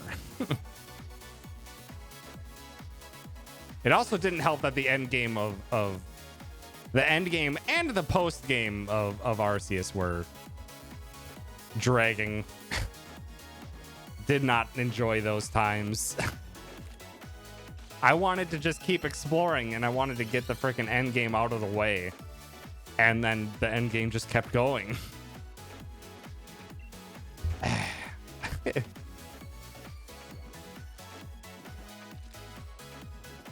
And now I'm probably never going to pick up Arceus again.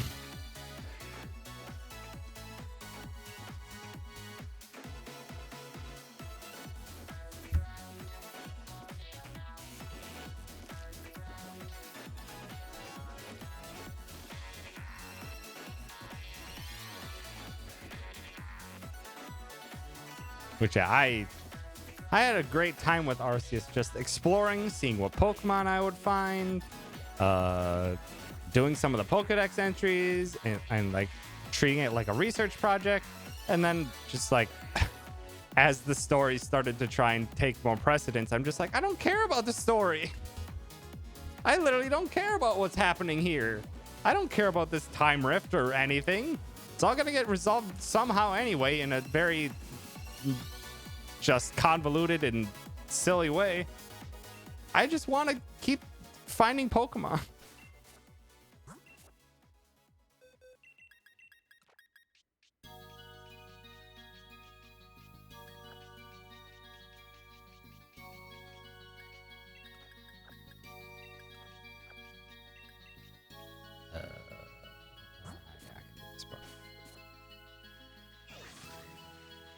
Then we became our own grandparent. I didn't even reach that, nor did I care to.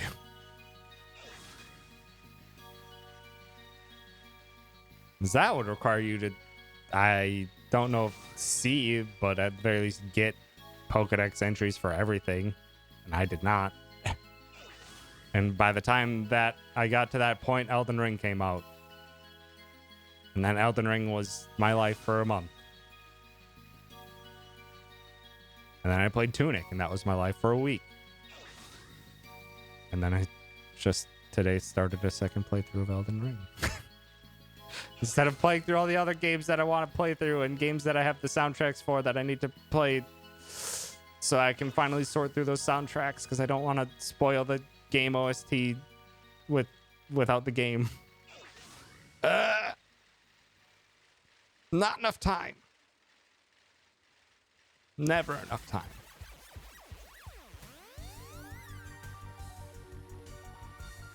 Tyrant is for Nintendo.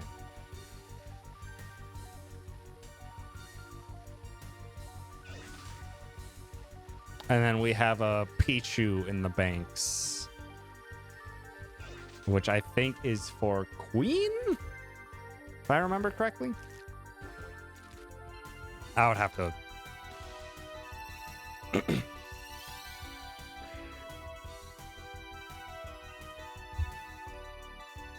I'd have to look at it again.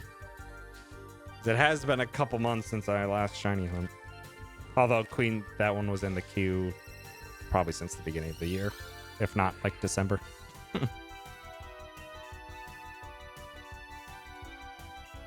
I have no idea. Also, now I just got reminded of a thing.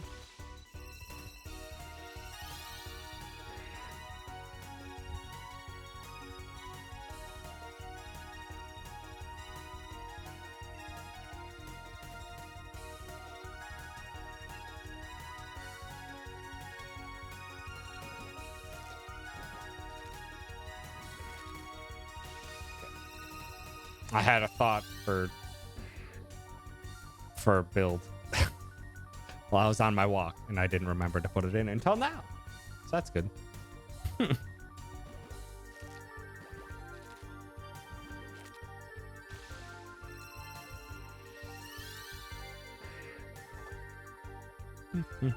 Hidden ability prevents recoil damage. A head smash is the only recoil move it lets. Really?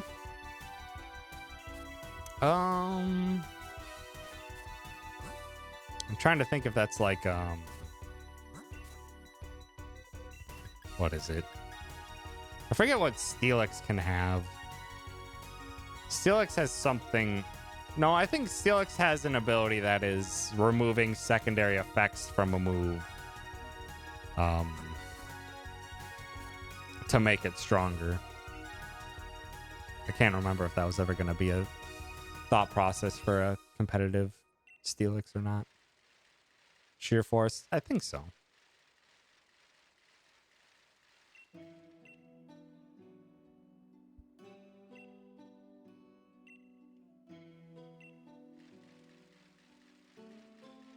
I don't remember.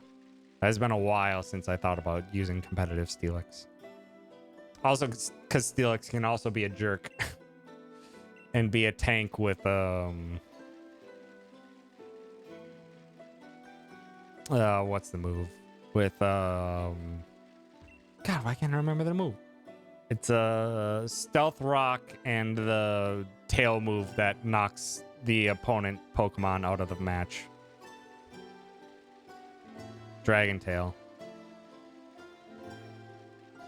That way you do good damage to the enemy and also eject them and bring in the next one that takes the rock damage, the stealth rock damage. And yeah, good luck doing physical attack damage to Steelix.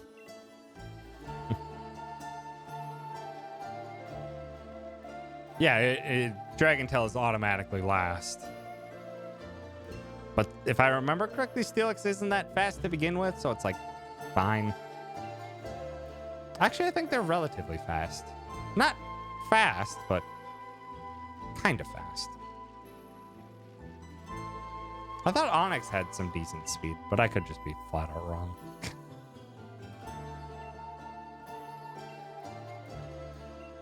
It's been a long time since I looked at their stat pools.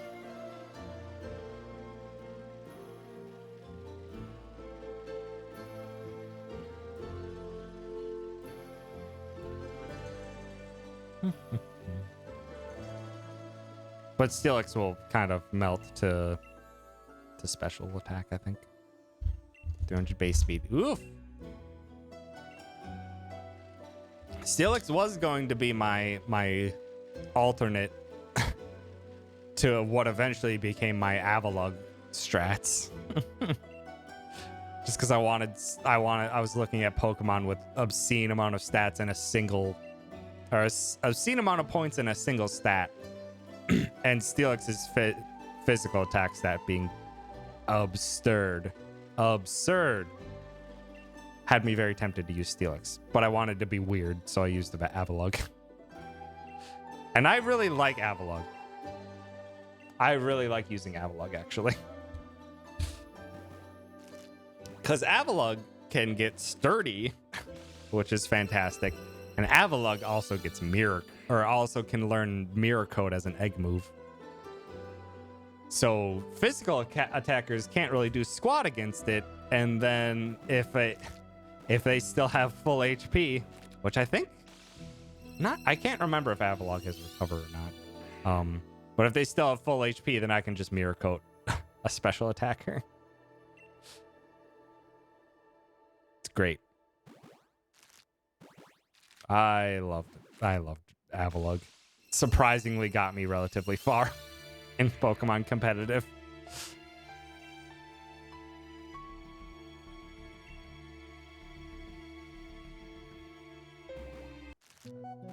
Actually, I don't want this one. I want this one.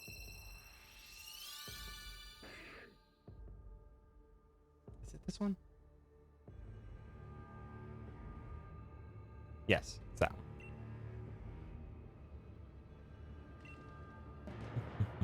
Yeah. Steelix gets the body press too. So did Avalok. Body press is good move too.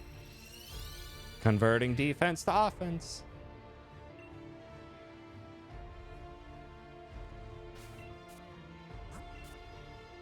And I think Steelix and Avalug also both have iron defense. So if you want to just boost defense, you can.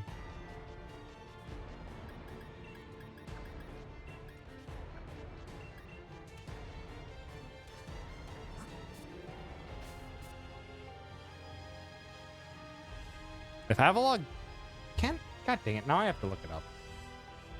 Can Avalug learn recover?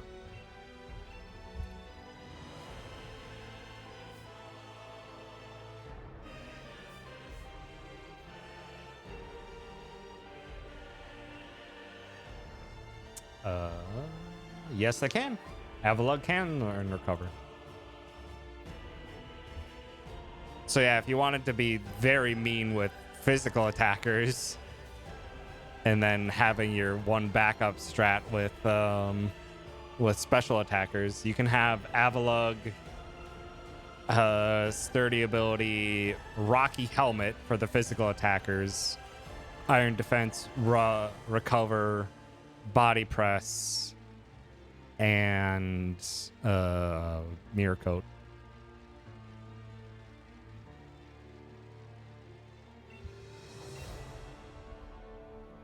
Kind of like it. Avalug's my strange pick that I really like. And the other strange pick that I really like is Weevil. Weevil is such a glass cannon, but gosh dang it, I don't love him. And you can do a lot of mean stuff with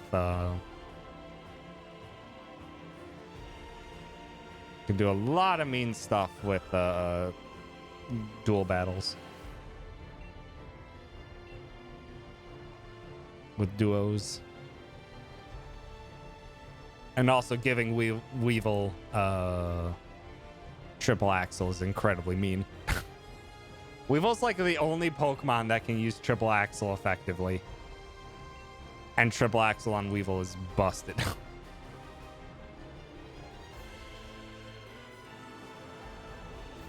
If it lands all 3 hits, it's a 120 damage, physical damage ice move.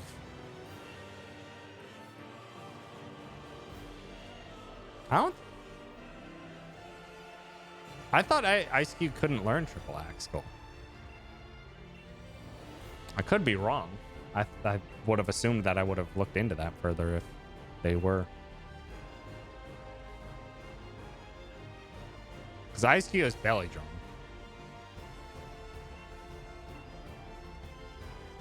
That would be obscene giving Ice Cube triple axle with that.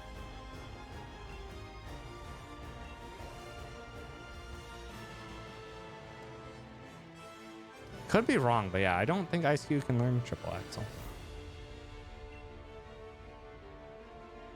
So my counting has been terrible. Also, here we go. Here comes the drop.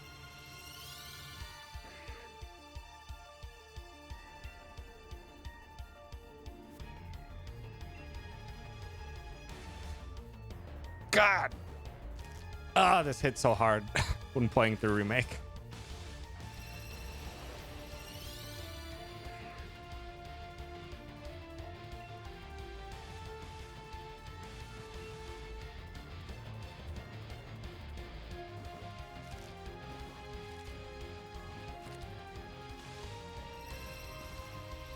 Also, good night, cat. Thanks so much for hanging out. Get yourself goods.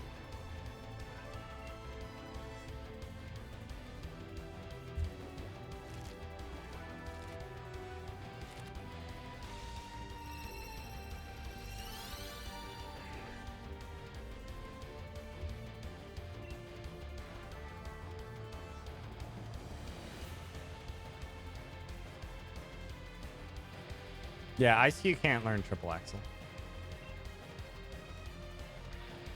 Ice Cube cannot learn triple axle.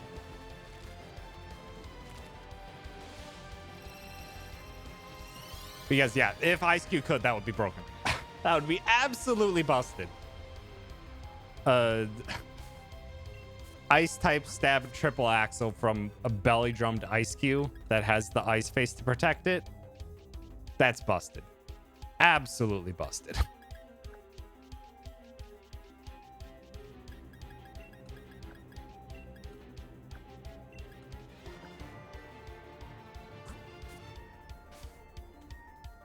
Shoot. Recount.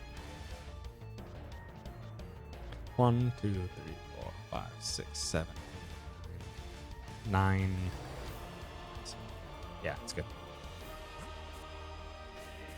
Welcome back. This face doesn't lock special damage at least. I mean, yeah, that's fair. One downside of it. That is one downside of it. Seems like a good anime. Would recommend. Noted.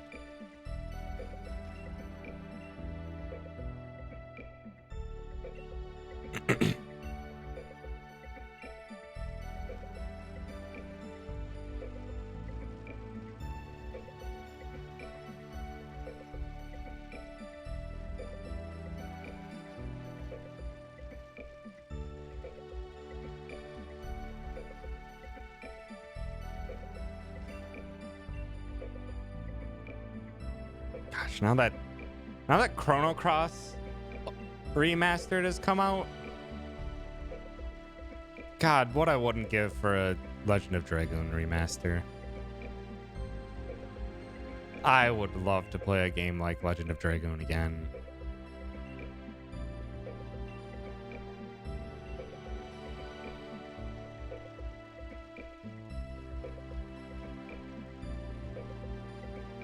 Give it some high fidelity graphics, and I would be glad to step back. I adore Legend of Dragoon. One of the first JRPGs I played. I think first JRPG I ever played would have been Super Mario RPG, but then after that it would have been either I think it was roughly the same time. It was Final Fantasy IX and Legend of Dragoon. I adore Legend of Dragoon. Yeah, endgame's meh, but I enjoy the ride through Legend of Dragoon enough that I don't mind the end game being strange and just kind of fine.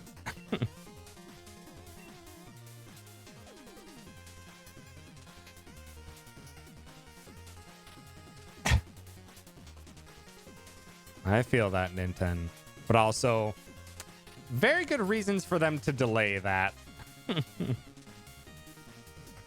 I didn't have much trouble with the Disc 4 as far as I remember, though I do remember there being some tough bosses. Yeah, it is like, yeah. I believe Advance Wars 2, like the entire like premise and story or inciting incident behind that game is it's a bit spot on with what's currently happening in Ukraine. So yeah, maybe not the greatest time. Oh, that's Advance Wars 1. But yeah, completely understand why, yeah, not putting that out right now.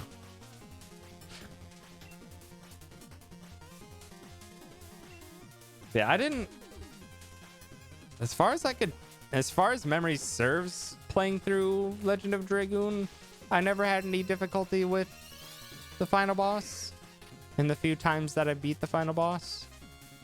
But then again, childhood Tom loved to grind. Childhood Tom would be like, oh, I got a new skill. Or like in Final Fantasy IX, where I got a new piece of armor that had a new ability to learn. I will go out and fight random enemies until that skill is mastered on every character I can equip it onto. That was what Childhood Tom did a lot.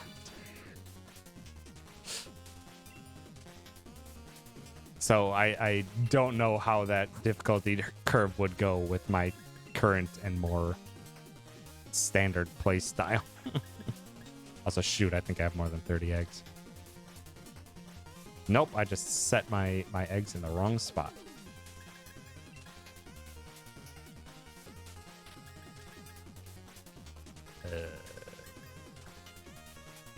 This is fine.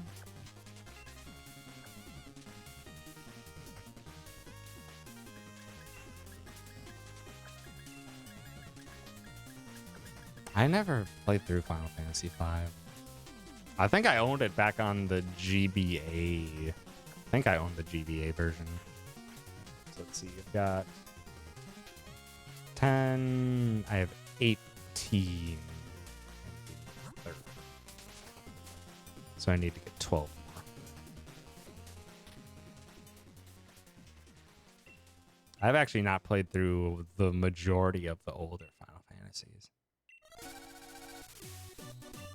I've played through Final Fantasy 1 on the GBA.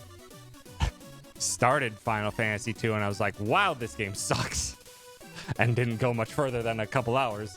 Final Fantasy 3, I think I had on mobile and played for like 3 or 4-ish hours before not going any further because it was on mobile, and that's not it's not a great way to play a long-ass game.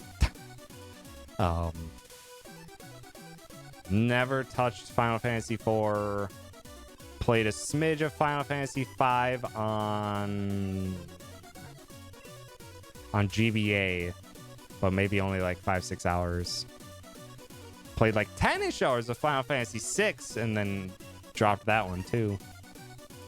And then played through all of 7, 8, 9, 10, 10 2, 12, 12 Zodiac Age.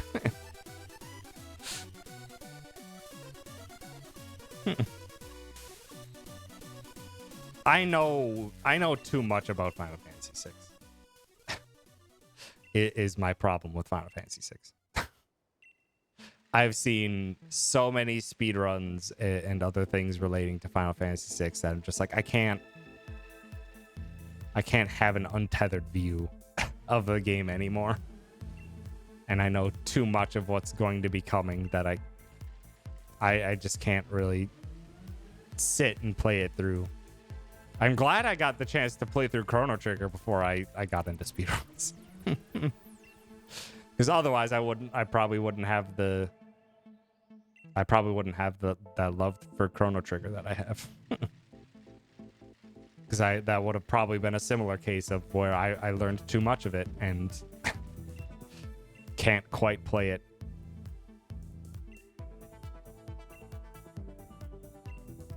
Can't quite play it for what it is.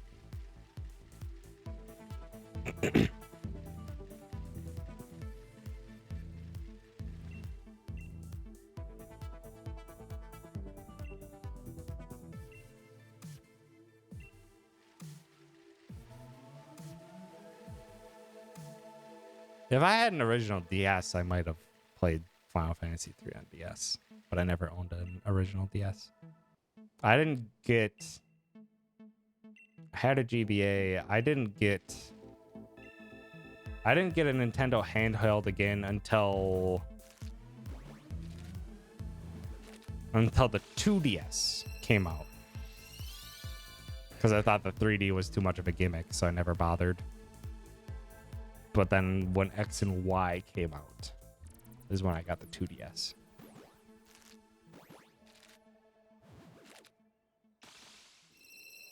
And then the only thing that I was like, the only game that I actually played that I'm like super glad I played on the 3DS, because like, I don't know, I kind of like really fell off of handheld gaming. But the one game I'm so glad I did get the chance to play back when it came out was A Link Between Worlds. A Link Between Worlds is so good. So damn good.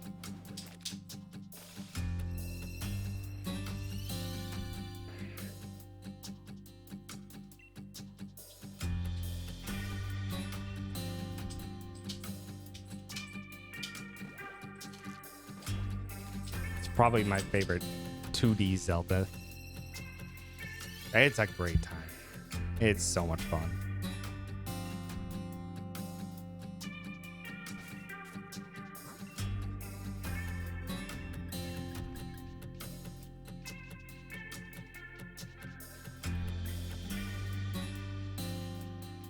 Wait, is my count off again? Am I at 380?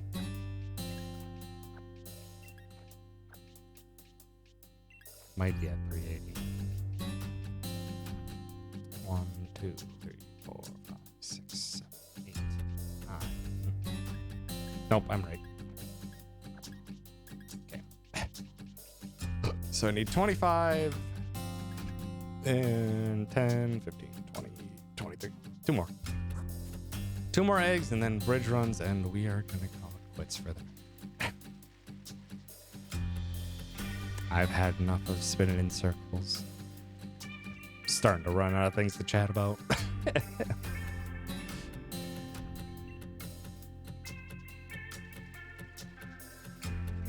These poor tyrants. Yeah. They're just gonna get released into the wild. Actually, they're not even gonna get released into the wild. They're gonna get released into the nondescript void of Pokemon Home. Because hoo boy, before Pokemon Home came out, you can only release one Pokemon at a time in this game. It would take me quite literally more than an hour to release all the Pokemon I hashed from a shiny hunt stream before. And then Pokemon Home is like, yeah, you can release a whole box at once and release up to 100 every time you log in. It's now reduced to like 5 minutes, if that. So much faster. I'm glad Pokemon Home has an unpaid version where I can do that with. Yeah, it is very, very slow to release Pokemon in this game. Release multiple Pokemon in this game.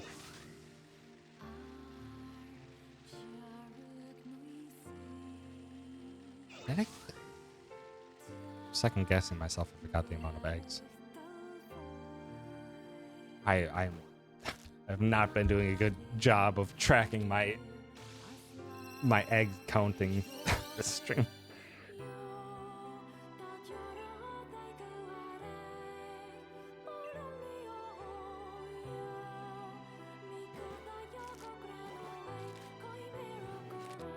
Yes, Nintendo?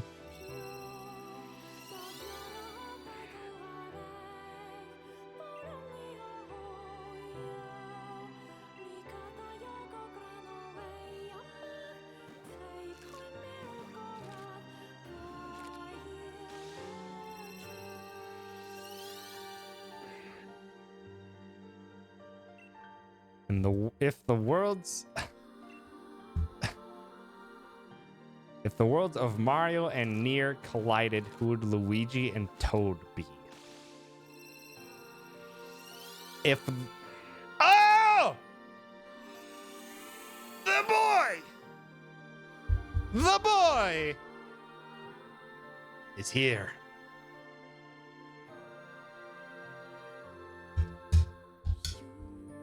Chat.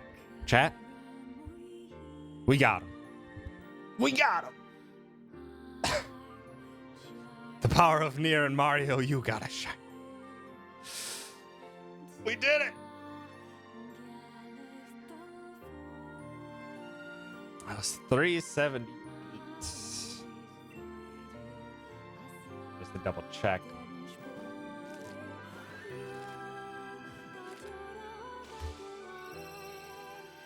We did it! We got the boy. Oh, no, that was 379. Batata Dolce, thank you for the follow. And thank you, we got him. Got the boy. Then 2 shinies. Well, we'll see. I have to work through the remainder of I have to work through the remainder of the eggs. But Nintendo, when do you want the boy? When do you want your lad? We have one more in the queue, but I don't have the energy to start it today. I'm just gonna work through the remaining 20 eggs.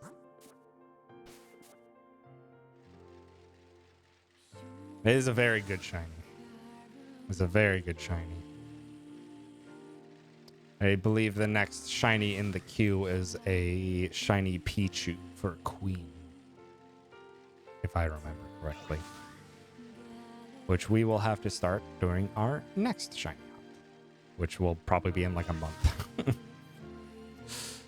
Probably be in like a month because of all the stuff that I'm doing, and also because I still need to get things shiny on my own time. The one shiny that I've worked on my own time is being an absolute bastard.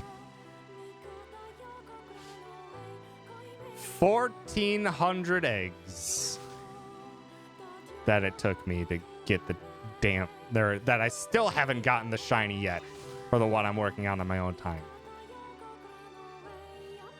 Son of a bitch needs to get out of the egg.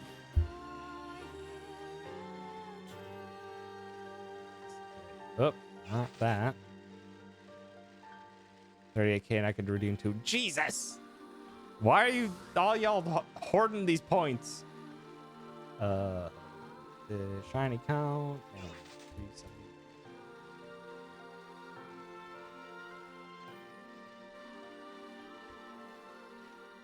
Difficult to fill in a spreadsheet while spinning in circles. Oh baby, that dropped the average. Love to see it.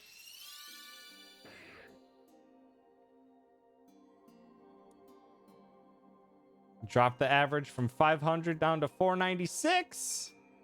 Let's go.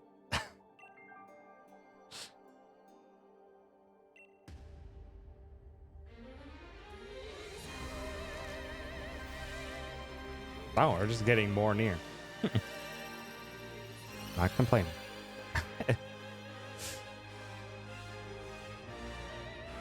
Nintendo, when would you like your dino? Also, in your question, if the worlds of Mario and Nier collided, who would Luigi and Toad be? We need to define who Mario is.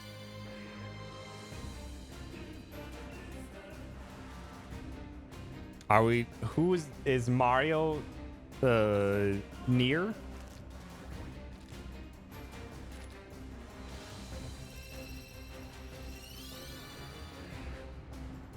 Because if it's you know what? I'm gonna say it. Luigi is Nier. Luigi is Nier because then the Shadow Lord is Waluigi. I'm just gonna call it that. It's necessary. It's necessary. Nier. Nier is Luigi. Shadow Lord is Waluigi.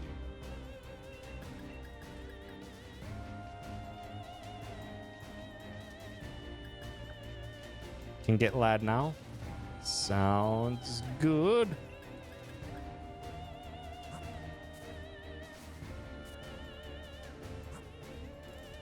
The code will be the standard one. Need to connect to the internet.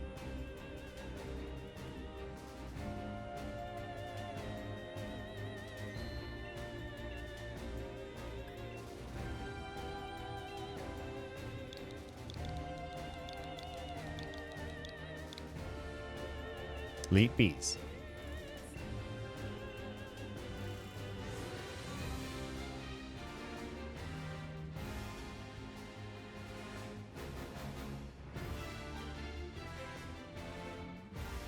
And just to double check, I know your name is James, but I always need to double check. This is you, correct? You are trading with Ray, R-E-I.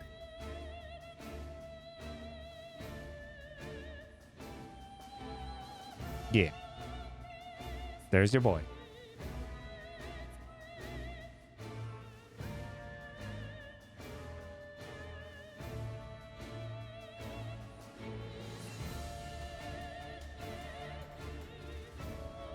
Is that a shiny Cottonee?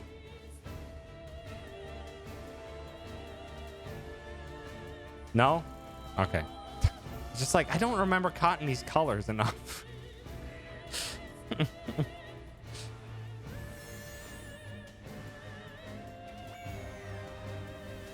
Shiny cotton is like yellow orange.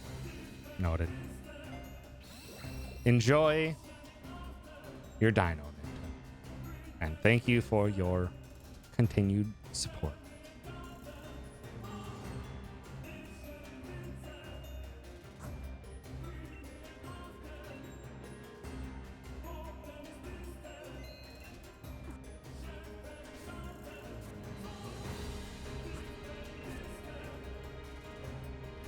This Pokemon load, please.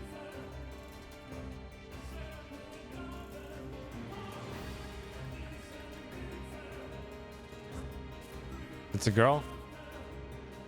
It's fine. The boy spelled B-O-I, referring to small lad, not gender boy.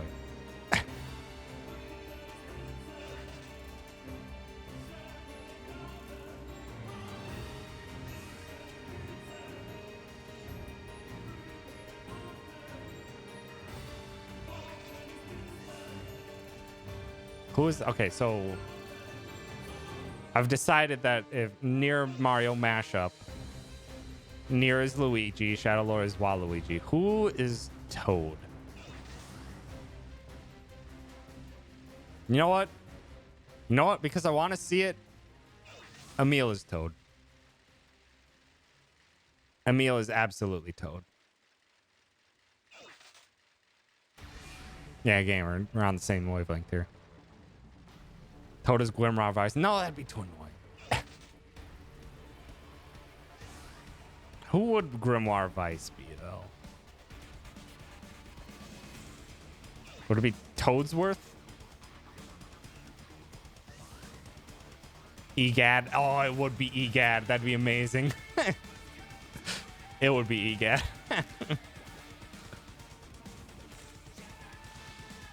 Also, sorry, need to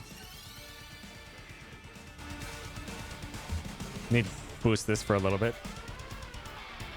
It's necessary.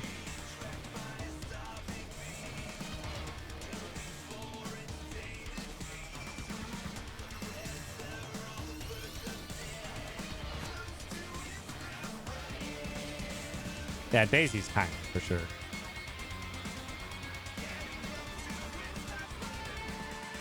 Also, here we go.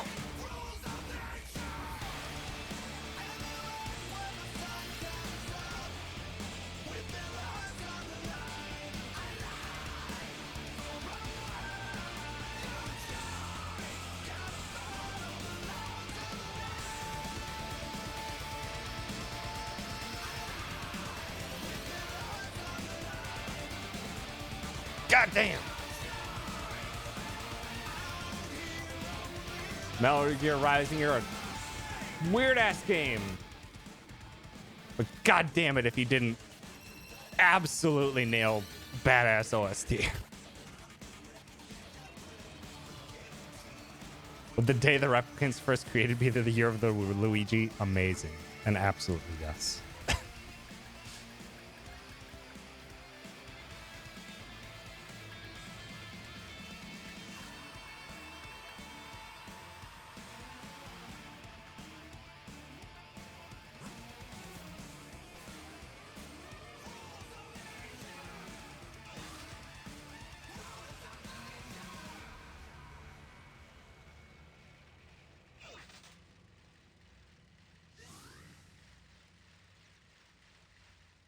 All shadowy figures are Guiji. Nah.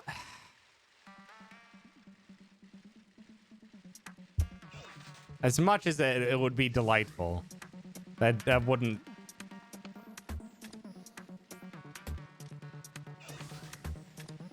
Like the shadows are supposed to be the shades are the souls of basically the souls and not the physical bodies.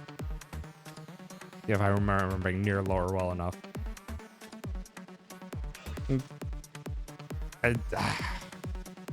I just wanted Luigi and Luigi being near and Shadow Lord being Waluigi to be a thing. And to fit into the weird non-canon of Luigi and Waluigi are actually the same person. As denoted by the Waluigi special of Brian David Gilbert. And Polygon Unraveled.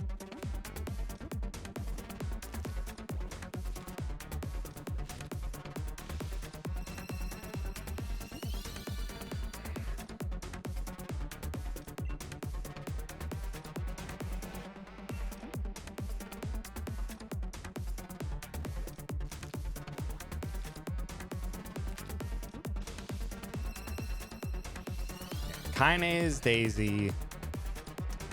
Luigi doesn't have a little sister type.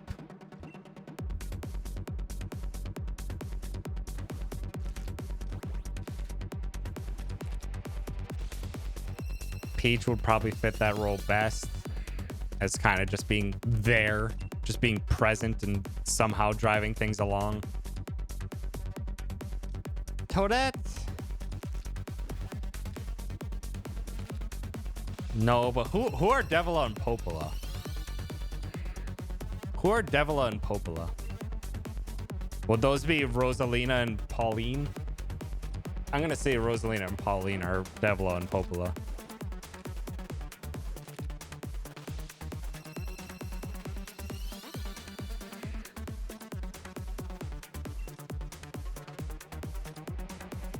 Paulina does literally sing. Mm-hmm. So does Rosalina, kinda, to the Lumas. Rosalina would be Devila, or would be Popola specifically, because she would be reading books and occasionally singing. Pauline would be Popola.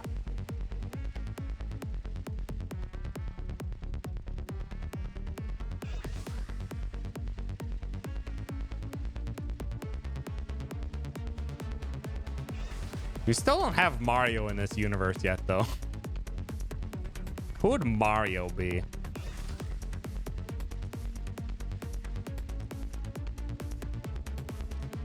Also, this is the last batch of eggs. We're gonna call stream after these hatch.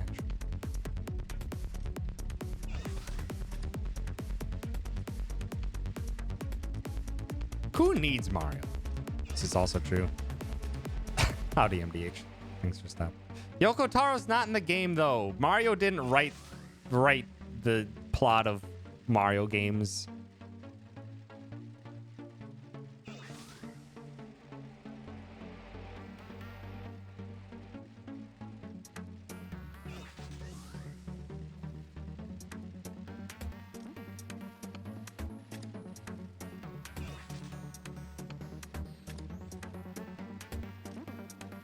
That's just Super Mario Bros. 2 US.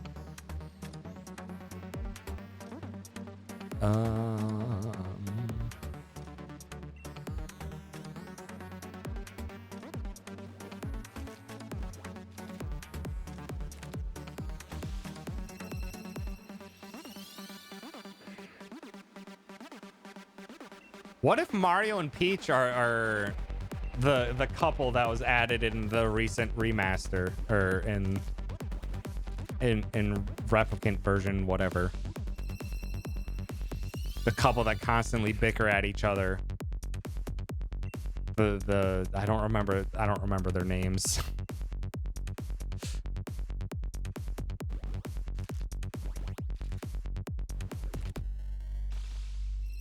Then Mario literally dies later in the story.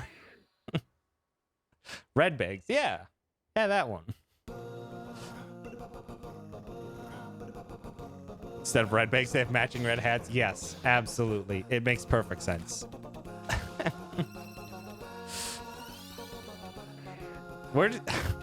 I don't even want to get into Automata.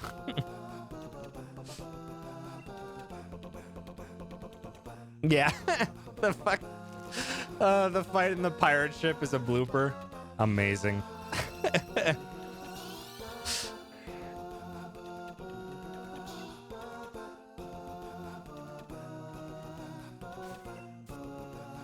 And there's all the eggs.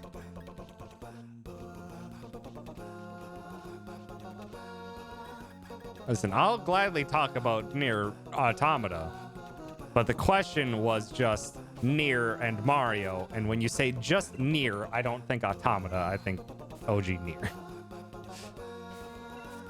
So that's what we were going for. Different conversation to be had if it's Automata. But yeah, that is going to be it for me tonight. Triple save just to be quintuply sure. But thank you so much, everyone, for hanging out. Appreciate it. Hope you had a good time. Bowser, the king of facade. But yeah, that is it for me today. Not many people live right now. Deer and Nicole are playing Man of Medan, which I heard was not that great of a game. But they are playing it together. But also, Rena's trying to get all perfects in Rhythm Heaven, and it's been a lot of fun watching Rena try to get perfect scores in Rhythm Heaven. So I want to go sad Arena.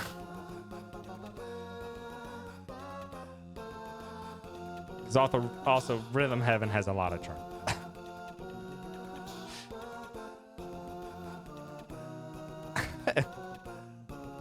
Wario's are the watchers from Drakengard. Amazing. But yeah, again, thank you so much for hanging out. I appreciate it.